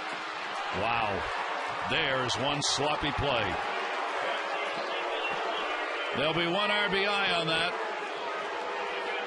Reimold's going to be charged with an error, allowing Griffey to score. Griffey was standing on the bag looking at left field. Yeah, it's going to be 3-0, and then the ball just hits the web of the glove. It's wet. Can't pick it up. Griffey stops, starts. You can see him right here. Great picture. There's your 3rd run, and then they're going to let him know that either stand up or slide. He stands up, and again, 1 pitch away from being 4-0. And Rob Johnson with his 2nd hit of the night. So 1 RBI, 1 run scores on the error. Hernandez is out of the ball game, and Seattle leads it by a score of 4-0.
"16 starts that he's made without a win, and he could be the loser in this one."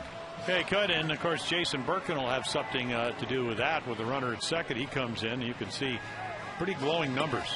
The last appearance on Saturday in the doubleheader, the split doubleheader against the Twins, and he's only given up 1 run in his last 7 appearances, and that's over 14 innings pitched. So, you know, again, he struggled last year as a starter. Went to spring training, really worked, had a good spring. With an occasional bad outing, though, as we all can have in the spring, and he's really adapted himself well to this role.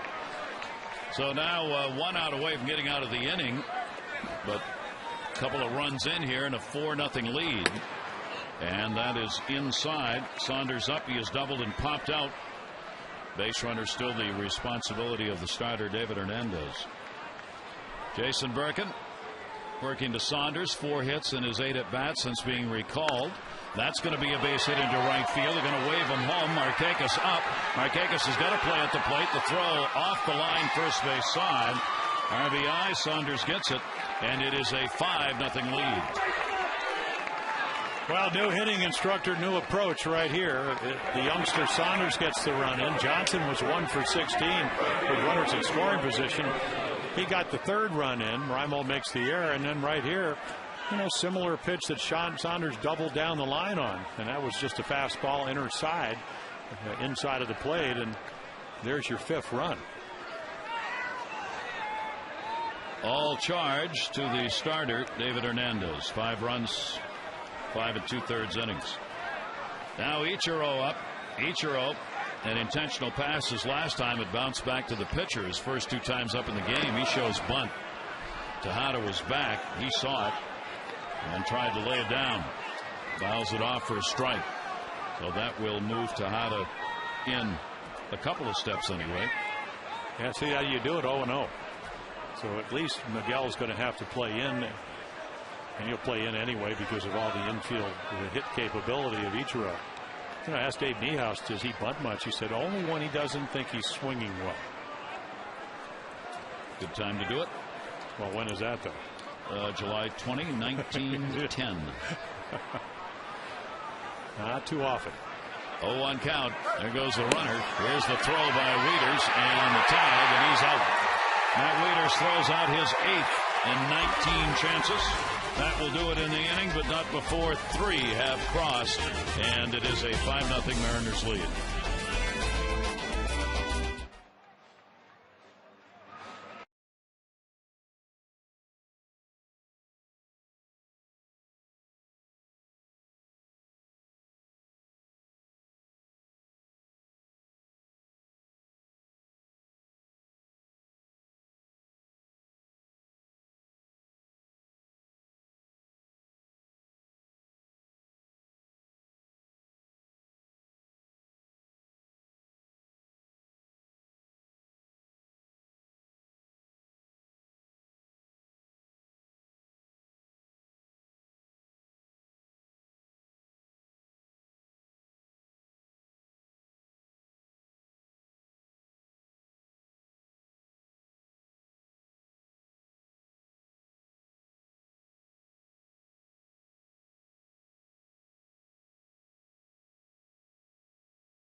Ford like never before. Ford, drive one. Celebrating in the rain. It comes and goes. 5-6-1 for the M's. The Orioles still looking to get on the board against Cliff Lee, who has surrendered 3 hits, no walks, and 1 strikeout. Bottom half of the 6th inning, top of the order. Lugo 0 for 2 against the Mariners this year, and this is the 4th game the O's have played them. He's 0 for 7. Towards the seats, Langerhans will not have a play.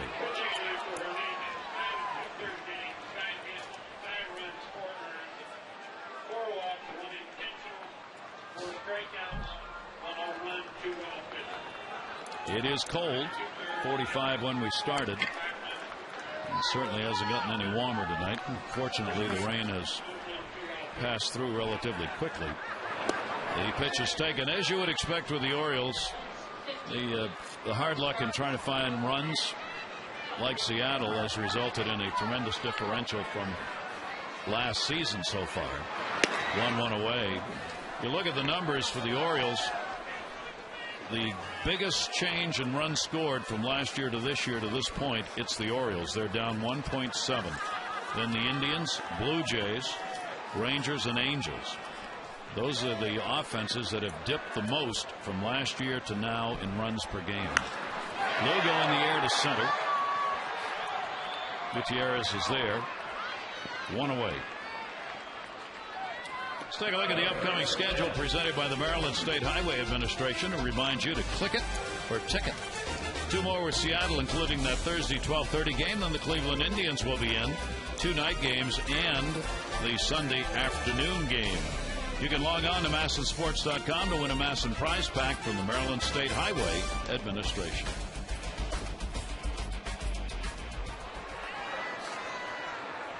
Adam Jones 0 for 2.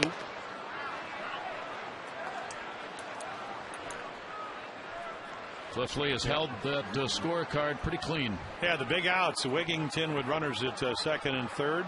Struck him out when he needed it. And you can just see him as the game has progressed. He has worked his stuff in. The slider to Wigington to strike him out. Got Wieters out on a ground ball to third. Hit sharply. That was your scoring opportunity tonight.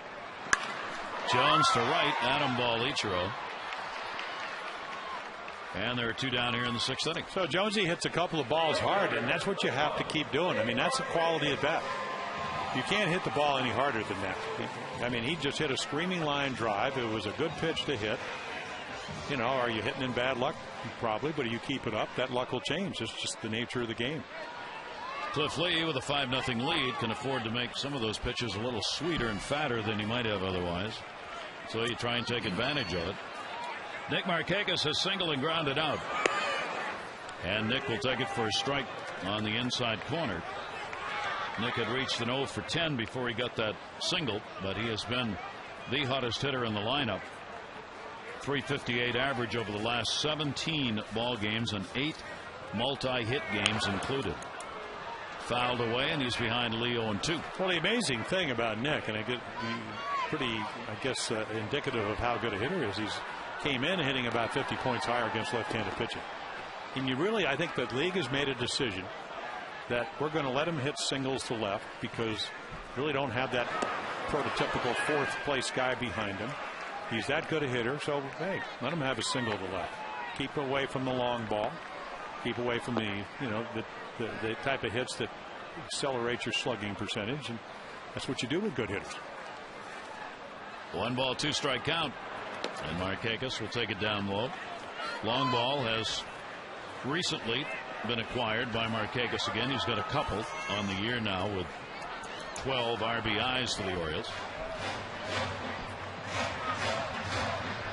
Last year he was about 50 points lower against the lefties than the right-handers when it was all said and done last season.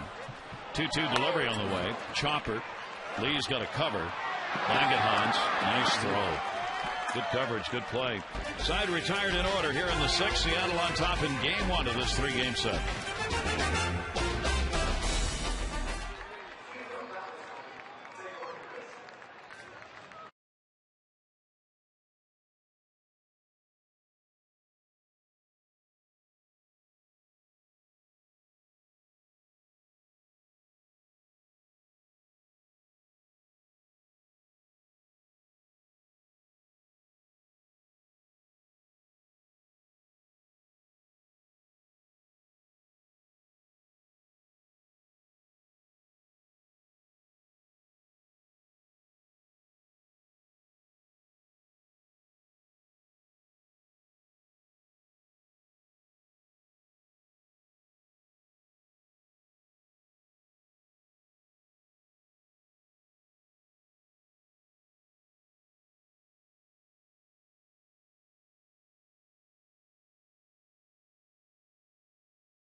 Cliff Lee trying to win for the first time.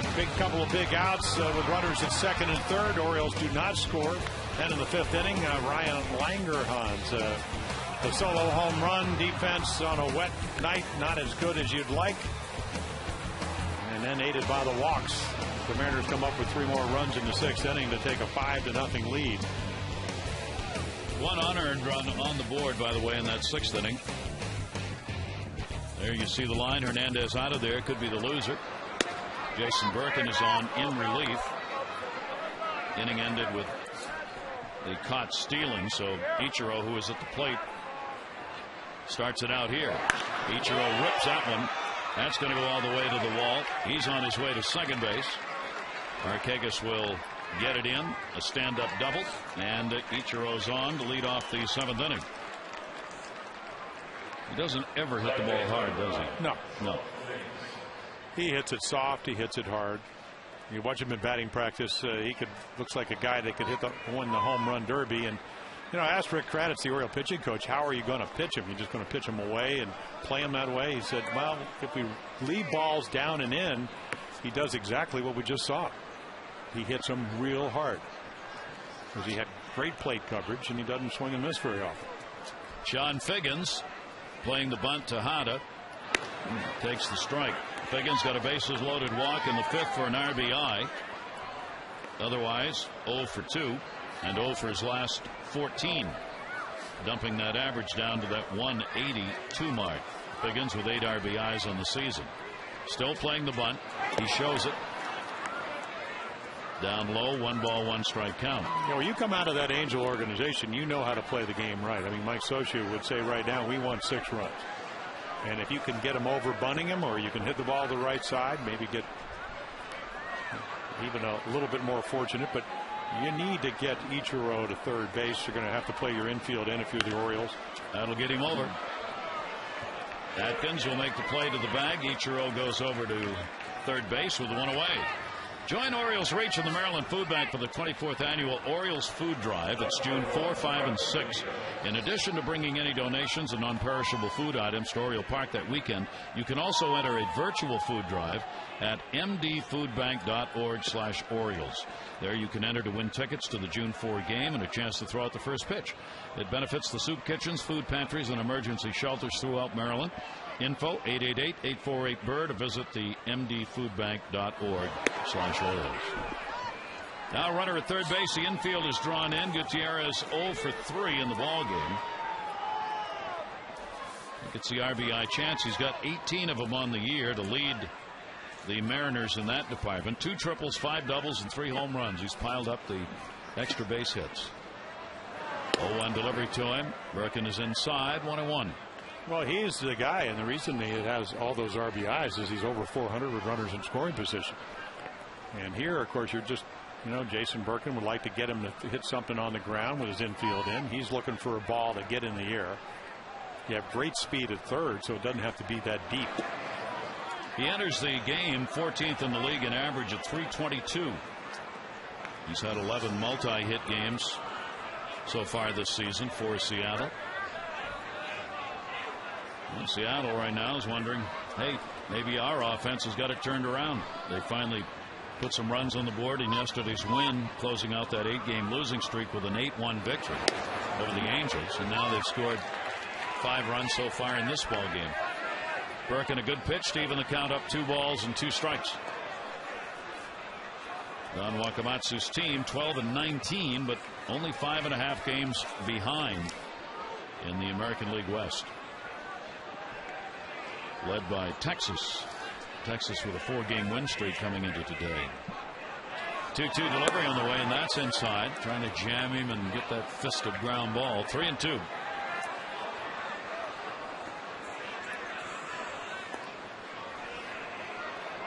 Ichiro. Mike Brumley, third base coach, talking to him.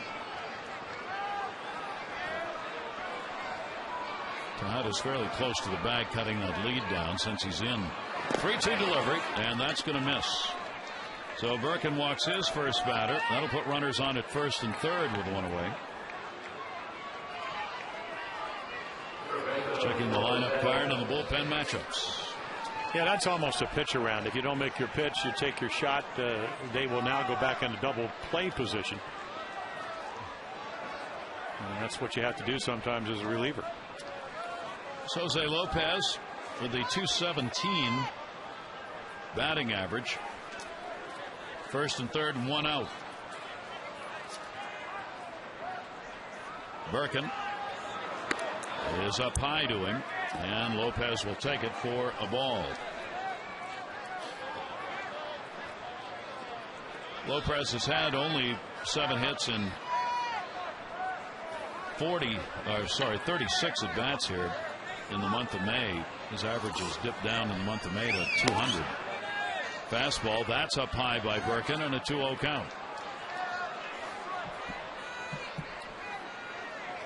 Birkin came on for David Hernandez in the 6th inning, gave up a single. Has given up a double here in the 7th and a walk. Ichiro the lead runner. Gutierrez over at first. 2-0 delivery. Down to third. Tejada.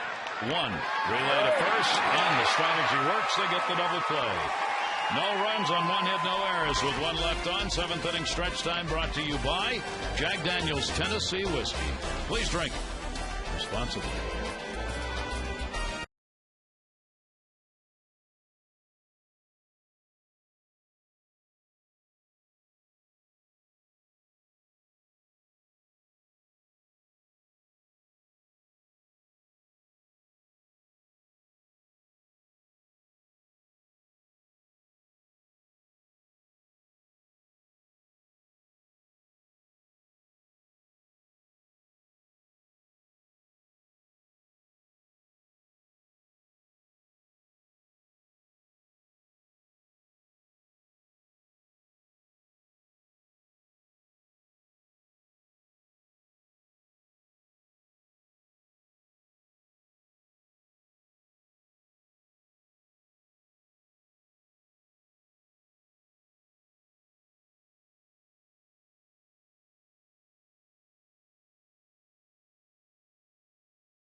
Game set. The Mariners have the 5-0 lead in the ball game as their offense getting it turned around a little bit in the last couple of days. Gary Thorne, Jim Palmer here, and now the Orioles. It's the same story, Jim. We've repeated virtually every game, trying to find some offense. Yeah, and Seattle's doing exactly, Gary, as you know. I mean, they have Hernandez who won 19 games. We'll see him on Thursday.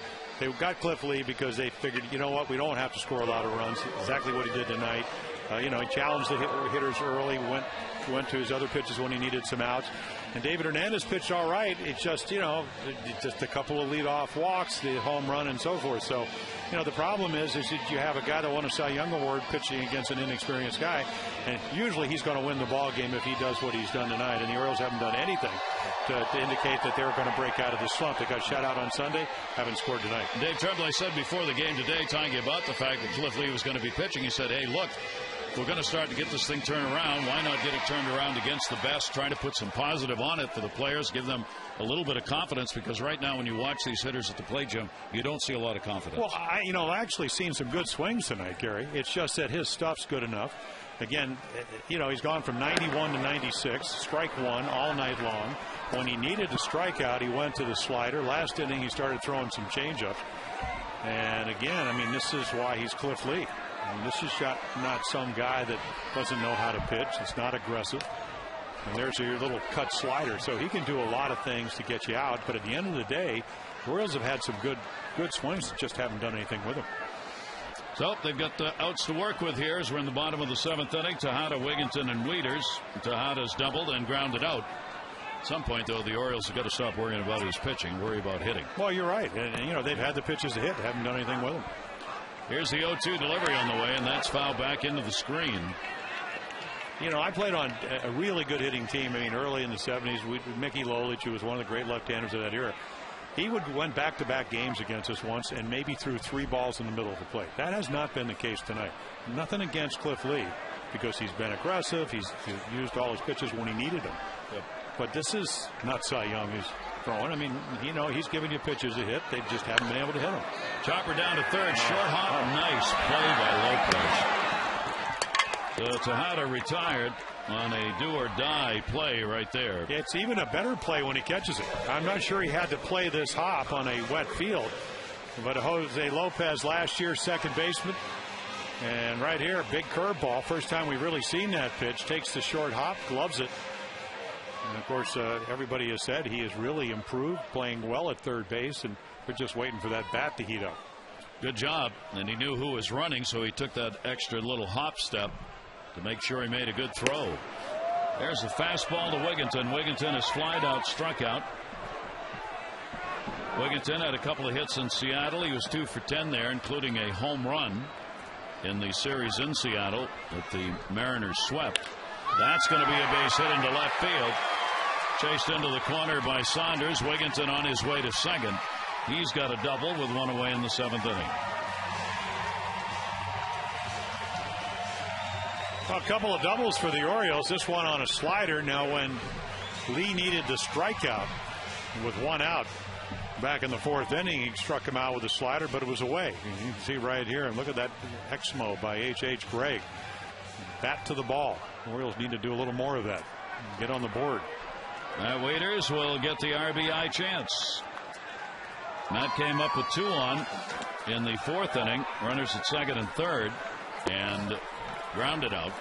Now he's got a runner at second base with 1 away. The Orioles continue to have just a .220 average with runners in scoring position as a team. That has not moved very much for the first month and a half of this season. That's probably the highest they've been. Yeah, it's been under 2 for a part of that. Waiters will take Lee's delivery down low. 1 ball, 1 strike count. Double by Tejada, double by Wigginton. The extra base hits. Markakis has a single, and sold as Reimold for the 4 hits the Orioles have in the ball game.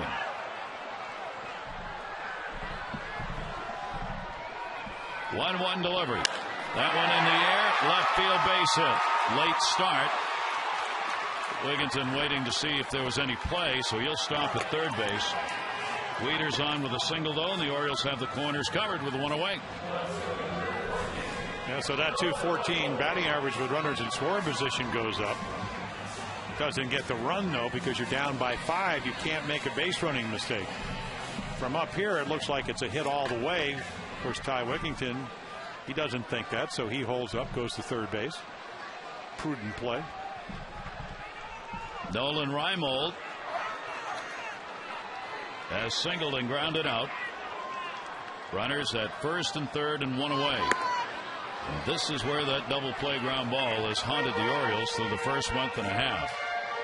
They and the Minnesota Twins have grounded into more double plays than any 2 teams. Orioles tonight 1 for 3, just haven't had the chances with runners in scoring position. Yeah, 88 pitches for Cliff Lee. See, that is what Dave Tremblay is talking about right there. Don't swing at that pitch when you have a chance to do some damage. And Nolan Reimold, the one thing at least he showed me, most of the time he's been pretty selective at the plate for a young hitter. Keep in mind, Lee has had only 3 previous starts, but he has worked 8 innings in one of them. The middle game. 2 ball, 1 strike count. Threw over 100 pitches in his second start against Tampa Bay, 113 in fact. Now you would think that Nolan would get a pretty good pitch to hit here. 5-run lead, don't want to walk him, behind in the count. The big question, can you do something with it? Runners off first and third, and up high, and a 3 ball, 1 strike count. Brandon League in the bullpen. First bullpen action for the Mariners.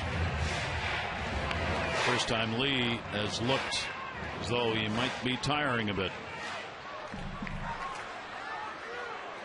Well, the Orioles will try and take advantage of it before he gets out of there. Reimold 3-1, 1 down. Fastball. Yeah, it's a ball. And then again, you can talk about it all day long. Dave Tremblay's been doing that. You know, it's not a good pitch to hit. And you help him out. Bases could have been loaded.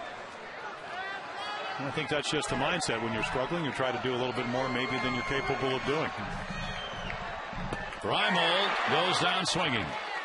Only the second strikeout, and both of them have come when Lee wanted to rear back and get him. And again, you have good pitches to hit. This one's even better than the 3-1 pitch. I mean, it's right down the middle of the plate, but good movement. It moved late, 93 miles per hour. So one thing about Cliff Lee all night long, 91, 93, 96 when he needs it. You know, not too many curveballs, but he pitched like, you know what? I trust my stuff. And the Orioles haven't been able to do much. Atkins 0 for 2. Lee got the other strikeout in the similar situation in the 4th inning. There were runners at second and third, 1 away, and he struck out Wigginton. Runners at first and third here in the 7th, and he strikes out Reimold. Both for the second out of the inning. 0-1 delivery on the way, and Atkins is behind on the count now, 0-2.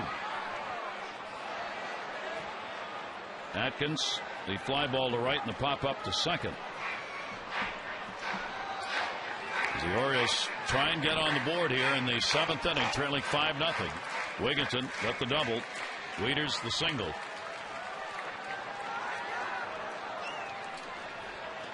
Oh, 2 delivery.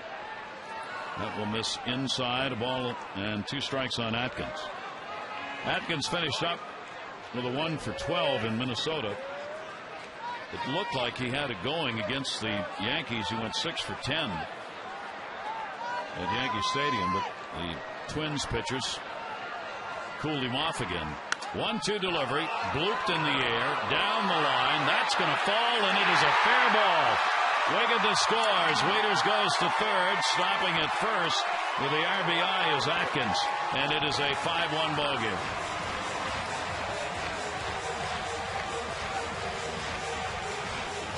Yeah, Garrett thinks that couldn't have thrown it any better than this. Little jam shots, going to find fair territory just inside the line. Wiggins going to get it on a couple of hops. There's Wigington for the first Oriole run. So there's your bloop. Unfortunately, the Stars doesn't hit too many blasts. Like the bloop and the blast type of offense. Atkins gets his 6th RBI. Cesar Izturis, runners on at first and third again. Izturis is hit into a double play and popped out. Well, it does get the pitch count close to 197. And when you've had this much trouble against Lee, you want him out of there. Doesn't matter how. You got to believe this will be it. Yeah, and the stuff is up. You know, his stuff has been much more up in this inning than in previous innings. And Rick Adair, he certainly notices that. Don Wakamatsu is a former catcher. And his tourist down the line and right, but that one's going to be foul. Seattle team, when they win, it is about their pitching, which is third in ERA. Their starters are also third, their bullpen fourth. So they've some really good work from their pitching staff overall, and they are last in runs. As they were last year. Yep. They scored 50 less runs than they gave up last year and were able to win 85 games. That doesn't happen very often. 1-1 delivery. They decided this year again to work on defense and pitching to try and improve their record yet again. They improved their record by 24 games last year, even though they ended up last in average, last in runs. But they also surrendered the fewest runs per ball game, and that was enough to get them those wins. 2 ball, 1 strike count. Runners off first and third, and his tourist is short. Big hopper, Wilson.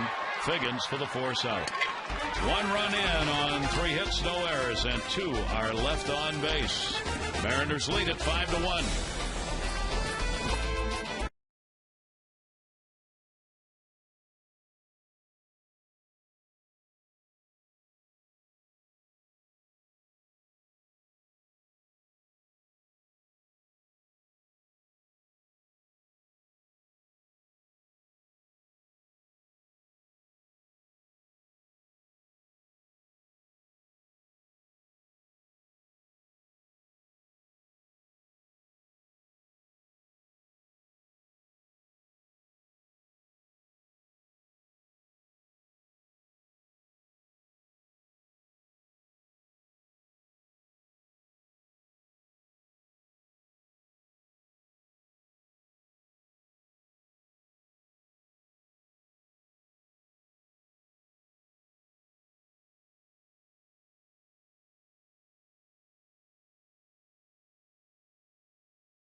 On Masson is brought to you by Busch Gardens, Williamsburg. Williamsburg, celebrate the world we share. Rainy night here in Baltimore, but not enough to have stopped the game anywhere along. The showers have come and gone. The Mariners with 5-7 to 1. The Orioles won 6-1. Home run by Langerhans came in the 5th inning, leading it off. RBI and a bases loaded walk. Sean Figgins got that one. Griffey scored on an error. Johnson got an RBI. And those are the 5 on the board. The Orioles getting the RBI on Atkins' base hit in that 7th inning. Jason Birkin remains on the mound. Langerhans has struck out twice, along with a homer that he hit. And let's take a look at our 4th drive of the game. Yeah, this got the Mariners on the board. First runs of the game, a 2-1 fastball deep to right center field. And that is your Ford drive of the game. Your local Ford dealer invites you to experience Ford like never before. Ford, drive one. Jason Birkin falls behind 3-0 on Langerhans. 3-0 delivery. That'll be taken. Mariners have really pitched against the Orioles over the last couple of years now. They own an 8-4 mark against the Orioles, and their ERA in those 12 games, 1.63. 3-1 delivery. Langerhans got another one, but just missed. Jones. And with that, we'll check in with Amber. Gary, just want to get everybody updated on one of the Orioles pitching prospects in the minor leagues, Louis LeBron. He's a pitcher that Dave Tremblay said has a big league arm in spring training. Well, he underwent Tommy John surgery today. Last year, he had 20 saves between Bowie and Frederick, so the club was really high on him, and Dave Tremblay wants him to contact Alfredo Simon and find out what rehab regimen he went on to come back before the year was over. He came back before the year was up. And also, Corey Patterson, on another note, people are expecting him to be called up soon. Dave Tremblay said do not rule out a roster move within this week. A lot of people speculating Lou Montañez could go down as a result, Gary. All right. Tough break for LeBron in spring training. He was really a delight to watch. He's a true power pitcher. You just hope the arm's still intact. Well, yeah, Amber makes a great point. Alfredo Simon had it last May, and he's coming back. He's the Oriole closer, throwing the ball as well as anybody. They talked about that in the spring. Ball came out of his hand better than anybody else, and he's kind of been able to stay healthy and get back to where maybe even better than he was last year, because he did make the Orioles as a starting pitcher last year before the elbow problem. 1 ball, 2 strike count. Josh Wilson, 1 down, nobody on. Wilson, a walk, 2 runs scored. He's also singled and flied out. Takes the pitch inside, and the count goes to 1-2. Rain in Detroit postponed the Yankee game for tonight. They did not get that one started. 2-2 delivery. That one hard hit into left field for a base hit. So Josh Wilson is on. A 2-hit ball game for Wilson. Comes with 1 away. Time to text in your vote for the AT&T Player of the Game. Here are your choices tonight. Lee looking for the win on the mound. The starter would be his first W of the season. Langerhans has delivered the home run in the ball game, his first of the year. And Saunders, batting 9th, has had a double and a single. Text in your vote A, B, or C to 51862. Ken Griffey Jr. coming up.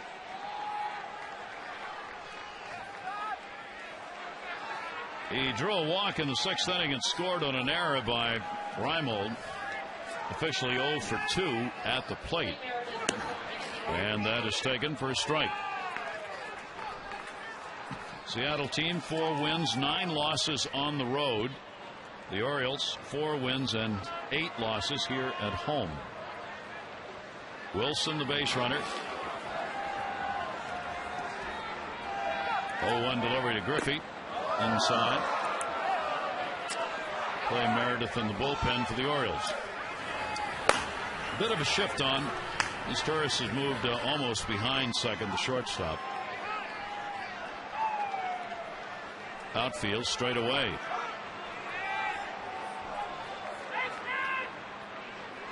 Here's the 1-1 delivery to him. Griffey fouls that back.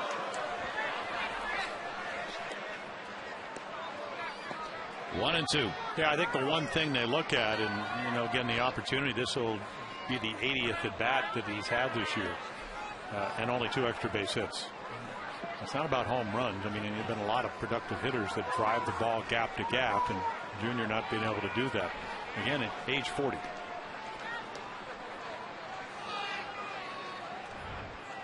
How about Josh Wilson? Talk about a guy playing with some energy. Hey. I mean, the Orioles saw that back in 2007. And he was with 3 different teams last year. And tonight he's done it both with the bat and the glove. 1-2 delivery on the way to Griffey. Popped it up behind second. Shortstop is Torres back. And there are 2 down.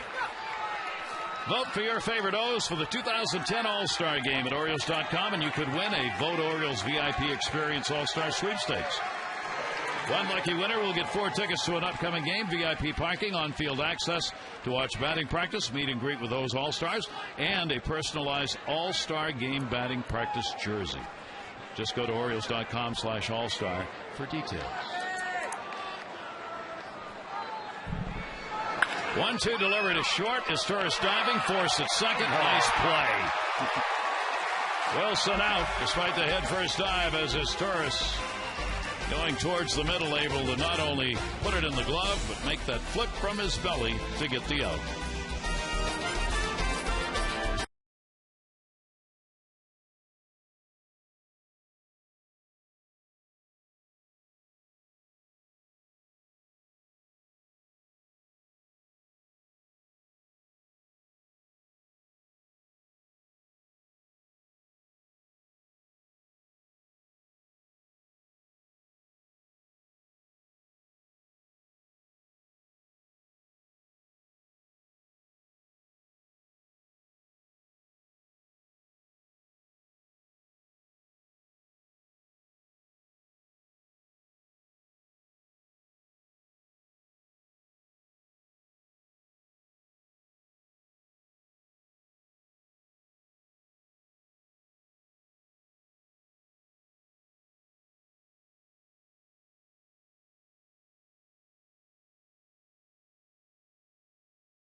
If you're going to be a leadoff hitter, you can't be afraid to hit with 2 strikes. I think a lot of guys could do a much better job with that. On the flip side, when you've scuffled scoring runs, as we have done, I think a lot of times guys go up there and they're trying to catch up, and I've been redundant and repetitive in saying this, and they take an approach that's not real conducive to being the best possible at-bat that they could have. So those were the comments of Dave Tremblay before the game, what he wanted to see out of the hitters in this one. It's been tough. Been tough for the first pitch strikes thrown by Lee to do anything. Well, yeah, and he knows. Everybody knows. I mean, pitchers know that if you get ahead of hitters, it's usually about a 50-point difference between 1-0 and 0-1. And, of course, that can vary from pitcher to pitcher. So what is Cliff Lee's trying to do? Gets a strike and then gets it out. Yeah. And it started, I mean, Lugo aired it out on the first pitch of the game, had a great swing on a belt-high fastball. He would like to think that Cliff Lee'd like to stay down out of the middle of the plate, but tonight his stuff has been so good, with a couple of exceptions. Even when he's in the middle of the plate, he's either deceptive, good movement, or all of the above, that they haven't been able to get to it, or the fact that they're just not hitting well as a team. You can factor in all of those things, and that leads to 1 run through the first 7 1/3 innings. Jones has had an 0 for 3 in the ball game. Adam will stand in with 1 away, hitting at .225 on the year. Seattle trying to get things settled in a little bit, getting Cliff Lee back as part of that as he makes his start here, getting back into the rotation. This season, by the batting order, you see where the numbers have been, and in all fairness, they really aren't anywhere, because when you combine them, you get the .225, that .333, and that 7 holes misleading because he just didn't have many at bats. Right, but then again, he had to lead off when he's not a leadoff hitter. Yep. Here's the 1-1 delivery on the way. You know, Dave Tremblay's been around the game long enough to know that some guys don't like to hit with 2 strikes. They don't feel they can do that. They don't feel they have the plate coverage. It puts too much pressure on them. You know, Ichiro, I mean, this year he's hitting .352 with 2 strikes. Now, do you think it bothers him hitting with 2 strikes? No, but he's Ichiro. 9 straight years, over 200 hits. They broke the all-time record. That's Ichiro. There aren't too many guys like that. Brian Roberts, as we mentioned, he didn't want to hit with 2 strikes, but he's willing to work the count to that to get a good pitch to hit. And that's really what it's about. Getting a good pitch to hit. That's what Ted Williams told me. To get a fastball you can hit. Jones gets one and a base hit into left field. He's had 3 quality at-bats tonight. He's got a 4-game hit streak going now as he gets that single. Join us again tomorrow for Game 2. Brad Ferguson takes the mound against Ryan Rowland-Smith. Our coverage on MASN HD begins at 6:30 with O's Extra, presented by your local Ford dealer, followed by game coverage at 7. All the access you need right here on MASN. There they are. Brad Ferguson coming off his best start. Sinker Ball City up in Minnesota. He didn't want to leave that ballpark. Kept it down and away. There's a strike taken by Markakis, who has singled 1 for 3. Runner on at first base. The Orioles pick up their 7th hit of the ball game. They've not been able to move people around, though. The Orioles try and get it done here. We win the bottom half of the 8th inning, down 5-1. Lee, the starter, no walks, couple of strikeouts.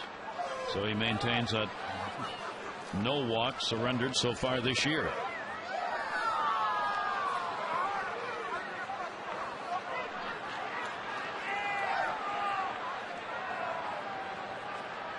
Oh, 1 delivery. That's going to be a base hit. Markakis pulls that one into right field. Ichiro will get it back in. Jones on at second base. Markakis on at first. That's what the Orioles need here, base runners. Well, yes, get them for Tejada. Well, they certainly do. I mean, you're 1 swing away from getting right back in this game, forcing Don Wakamatsu to go to his bullpen. Maybe he's going to go right here. That will be it for Cliff Lee. He will come out of the ball game with a chance to get his first victory of the season. He'll be responsible for the 2 base runners who are on, and trying to go 4-0 lifetime against the Orioles. Brandon League had been up a couple of times in the bullpen, and that's who's going to come on for Lee.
For our Chili's game flow. Remember, at Chili's, it's all in the preparation. This game flow in large part determined by the left-hander who started this ball game and is now out of there, Cliff Lee. Yeah, they've seemed to get the big hits, and talk about preparation. Tejada would like to pepper one off of Brandon League as he comes in to pitch for Toronto. Cliff Lee, as you mentioned, trying to get his first victory. The Orioles, had some pretty good swings tonight. His stuff was awfully good, and when he needed outs, he was able to get them. Let's see if Brandon League can do that. You can see right there, he throws a, he's a sinker guy. He's a strikeout guy. They got him from Toronto in the offseason. He came up throwing close to 100 miles per hour. 27-year-old right-hander out of Hawaii. Tejada's 1 for 5 lifetime offing. Jones is on at second base with a single. Markakis on at first with a single. League worked on the 9th against the Angels, 2/3 of an inning. struck the side out. 1-0 count on Tejada as the rain's coming down harder. Here's the 1-0 delivery, and that's a strike. League evens it up 1-1. So the Orioles, they've had a couple of chances in the ball game in the 4th inning when they got 2 on, 1 out, could not score. 7th inning, got a couple on, did get a run in when they got 3 hits in the inning. 1-1 delivery outside. And tough on everybody right now. This is as hard as it has rained tonight. Well, putting at the plate bad, especially bad on the mound where you're trying to push off and land and not have your foot slide all over the place. And again, it's been off and on rain, but about as heavy as it's been since the game started. 2 ball, 1 strike count. League's delivery is a chopper towards second. Only going to get 1. No, 1, 2. What a play by Figgins. Figgins able to put the tag on Markakis, who could not get backed up. Tejada ends up hitting into a double play, and it remains a 5-1 Mariners lead.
On Masson is brought to you by Southwest Airlines. Go to southwest.com. Grab your bag. It's on. Here in Birdland again. Not a lot of runs, and the Orioles will get one more shot at it. Clay Meredith will come on to try and hold down the M's here in the 9th inning. Yeah, the Orioles bullpen been very good. I mean, they're 10th in the league, but ERA under 4 runs a game tells you pretty tough group to crack. But has not allowed an earned run in his last 10 appearances. Last appearance scoreless in Minnesota after having a couple of scoreless innings in New York. And the sidearm delivery is going to be in there for a strike. Michael Saunders leading it off has done a great job with the 9-hole with a double and a single. Over the last couple of weeks, bottom parts of the order, that's a foul ball, have just done a number in the Orioles. And again here tonight, you've got 1, 2, 3, 4 runs scored by the bottom 4 in the order. And they've picked up an RBI. And if you go just up one above that, Langron's had the home run. So the big sticks in the middle. Gutierrez batting 3rd. Lopez, cleanup, have taken offers. Clay Meredith, 1 ball, 2 strike count. Saunders in the top of the order, Ichiro and Figgins. The rain letting up. Well, out of British Columbia, and hockey player, lacrosse player, a little bit like Adam Lowen. That'll go to second base, played by Lowe for the out. 1 down. Adam Lowen, with the bonus kid that tried to make the Orioles, actually pitched here for a while off and on, and now with, I think, Toronto. Again, becoming outfielder. People on the truck, yeah, it's hitting 250 with 4 home runs at Double-A. Not bad. No. Ichiro with that .326 batting average. Ichiro coming into the game 10th in average, 6th in hits. Second best average against right-handed pitching, and that's the reason. He's hitting about .390 against right-handed pitching now. So he gets a single. He's had 2 hits in the ballgame, 2 for 4, and an intentional pass. Ichiro's on here in the 9th. Hit number 9 for the Mariners. Figgins an RBI and a bases loaded walk. Otherwise an 0 for 3. The 0 fors now come to an 0 for 15. Clay Meredith with a sidearm delivery to first base. Well, I think one of the other reasons they got Figgins is because he understands how to play the game. And if you go back and look, the bases loaded walk kind of worked that walk, even though he's not hitting. A couple of great defensive plays today. And there's punches that one for a base hit. That'll move Ichiro down. So Figgins gets out of the 0 for 15 with a single. Updating you on the voting for the AT&T Player of the Game. So far, Lee on top. You can text in your vote, A, B, or C, 51862, and the results will be coming up on the O's Extra post-game show. 10 hits now for the Mariners. Gutierrez 0 for 3 and a walk. So their big bat stands in with 2 on and 1 away. Gutierrez 0 for 2 off Meredith. And will take the pitch for a strike on the outside corner.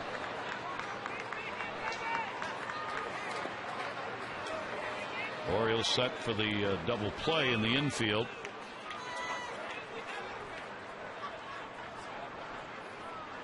Ichiro jumping around. 0-1 delivery. Now your speed for the Mariners is on the bases. 17 steals on the year. Each 0 and 9. Figgins over at first with 8. Both caught 4 times. Grounded towards short as Torres 1. Fielder's choice. Figgins retired. 2 away. Ichiro moves over to third base. And Gutierrez reaches on the fielder's choice. Lopez has taken an 0 for 4 in the ball game. With that sidearm delivery, the right-handers trying to get hits off Meredith. Not easy. Right-handers hitting 150, left-handers 273 off Clay Meredith. Yeah, that's usually the numbers, because they see the ball better. Lefties, righties, that arm angle is coming right at you. And again, hitters that they look for a window, the release point. And I still remember one of the great articles I ever read was a dialogue between Tony Gwynn and Stan Musial, where they said, "Do you really see the spin?" And they said, "No, they pick up the speed of the ball out of the hand." And then, of course, I saw Ted Williams the following week, and I said, "Ted, tell me you didn't see the spin." He said, "Well, that big looping curveball." And Ted talked real loud. And then you talked to Wade Boggs. He said, "I see maybe why he got 3,000 hits plus. I saw the spin all the time. It's kind of different."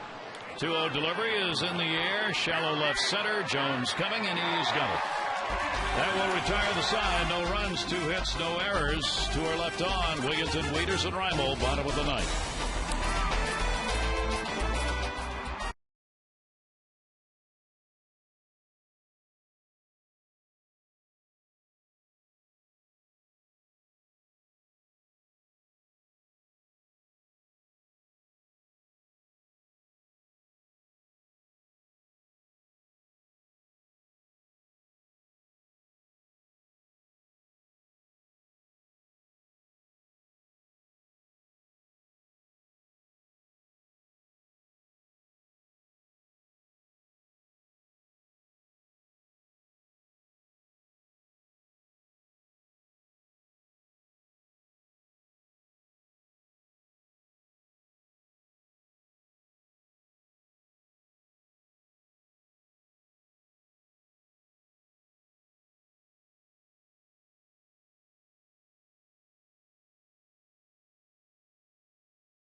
Hi, Jim. Thanks very much. And the Orioles, with only one run in this ball game now, are averaging 1 run a game against Seattle, as they lost 8-2, 3-1, 4-1.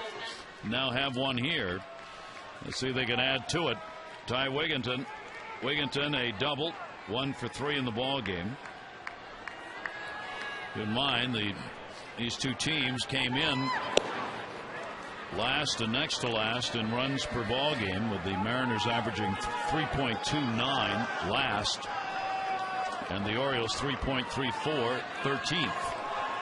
The Mariners tonight have the 5-1 lead. And Wigginton will take the pitch. Brandon League, not a save situation, trying to wrap it up. Came on to get the double play to end the 8th. Lee, 7 1/3, 1 run, 8 hits, no walks, 2 strikeouts, looking to win his first game of the year. David Hernandez could go 0-5.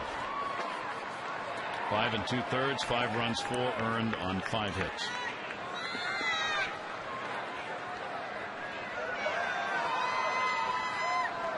Two-one delivery. Wigginton chops that one. Shortstop Wilson.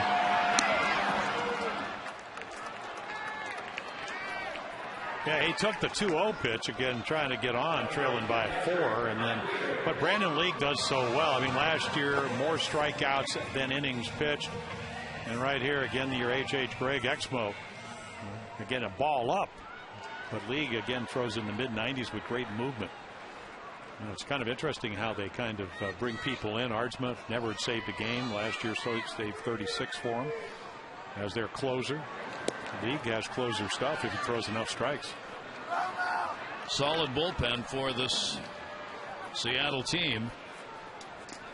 Question of whether they can find enough runs to go along with it to stay competitive in that West, where nobody's playing particularly well. Or either that or they outpitch everybody. You know, Eric Bedard's going to do a simulated game tomorrow. Time frame, I guess, sometime in June. So he says. 1 ball, 1 strike delivery on the way. Wieters another chopper right down the line. Langerhans puts the tag on, and 2 down here in the 9th inning. Well, it's really difficult, and I mean, you would think that Brandon League would be the perfect guy for any ballpark, but especially, you know, out at Safeco Field, because it's such a big ballpark. If he sinks the ball and keeps it down, take advantage of what's supposed to be one of the better defenses in the league. Cliff Lee hanging around, looking for his first of the year, 91st of his career against 53 losses. Pitch will be taken outside, 2 away, nobody on, 9th inning. Reimold is single, 1 for 3 in the ball game. Orioles have been out hit 10-8, outscored 5-1. And a loss here, and they will be 0-4 against Seattle on the season. 12,614 the announced attendance tonight, as the folks have sit through a cold, wet evening. 2-0 delivery and a strike on the outside corner.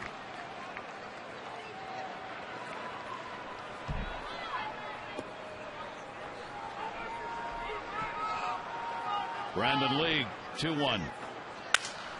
Shattered bat. Wilson, barehanded, and got him. And this one's in the books. And it goes to the Mariners as they come away with a 5-1 win. In the opener here in this series, Lee's 1-1, Hernandez 0-5. Tomorrow, game 2, Brad Bergeson takes the mound against Ryan Roland Smith. Our coverage on Masson HD begins at 6:30 with O's Extra, presented by your local Ford dealer. Our game coverage at 7. For Jim Palmer and Amber Theo Harris, I'm Gary Thorne. Thanks, everybody, for joining us. We bid you adieu for the moment. From Camden Yards, the Mariners win the opener 5-1. This has been a Masson presentation.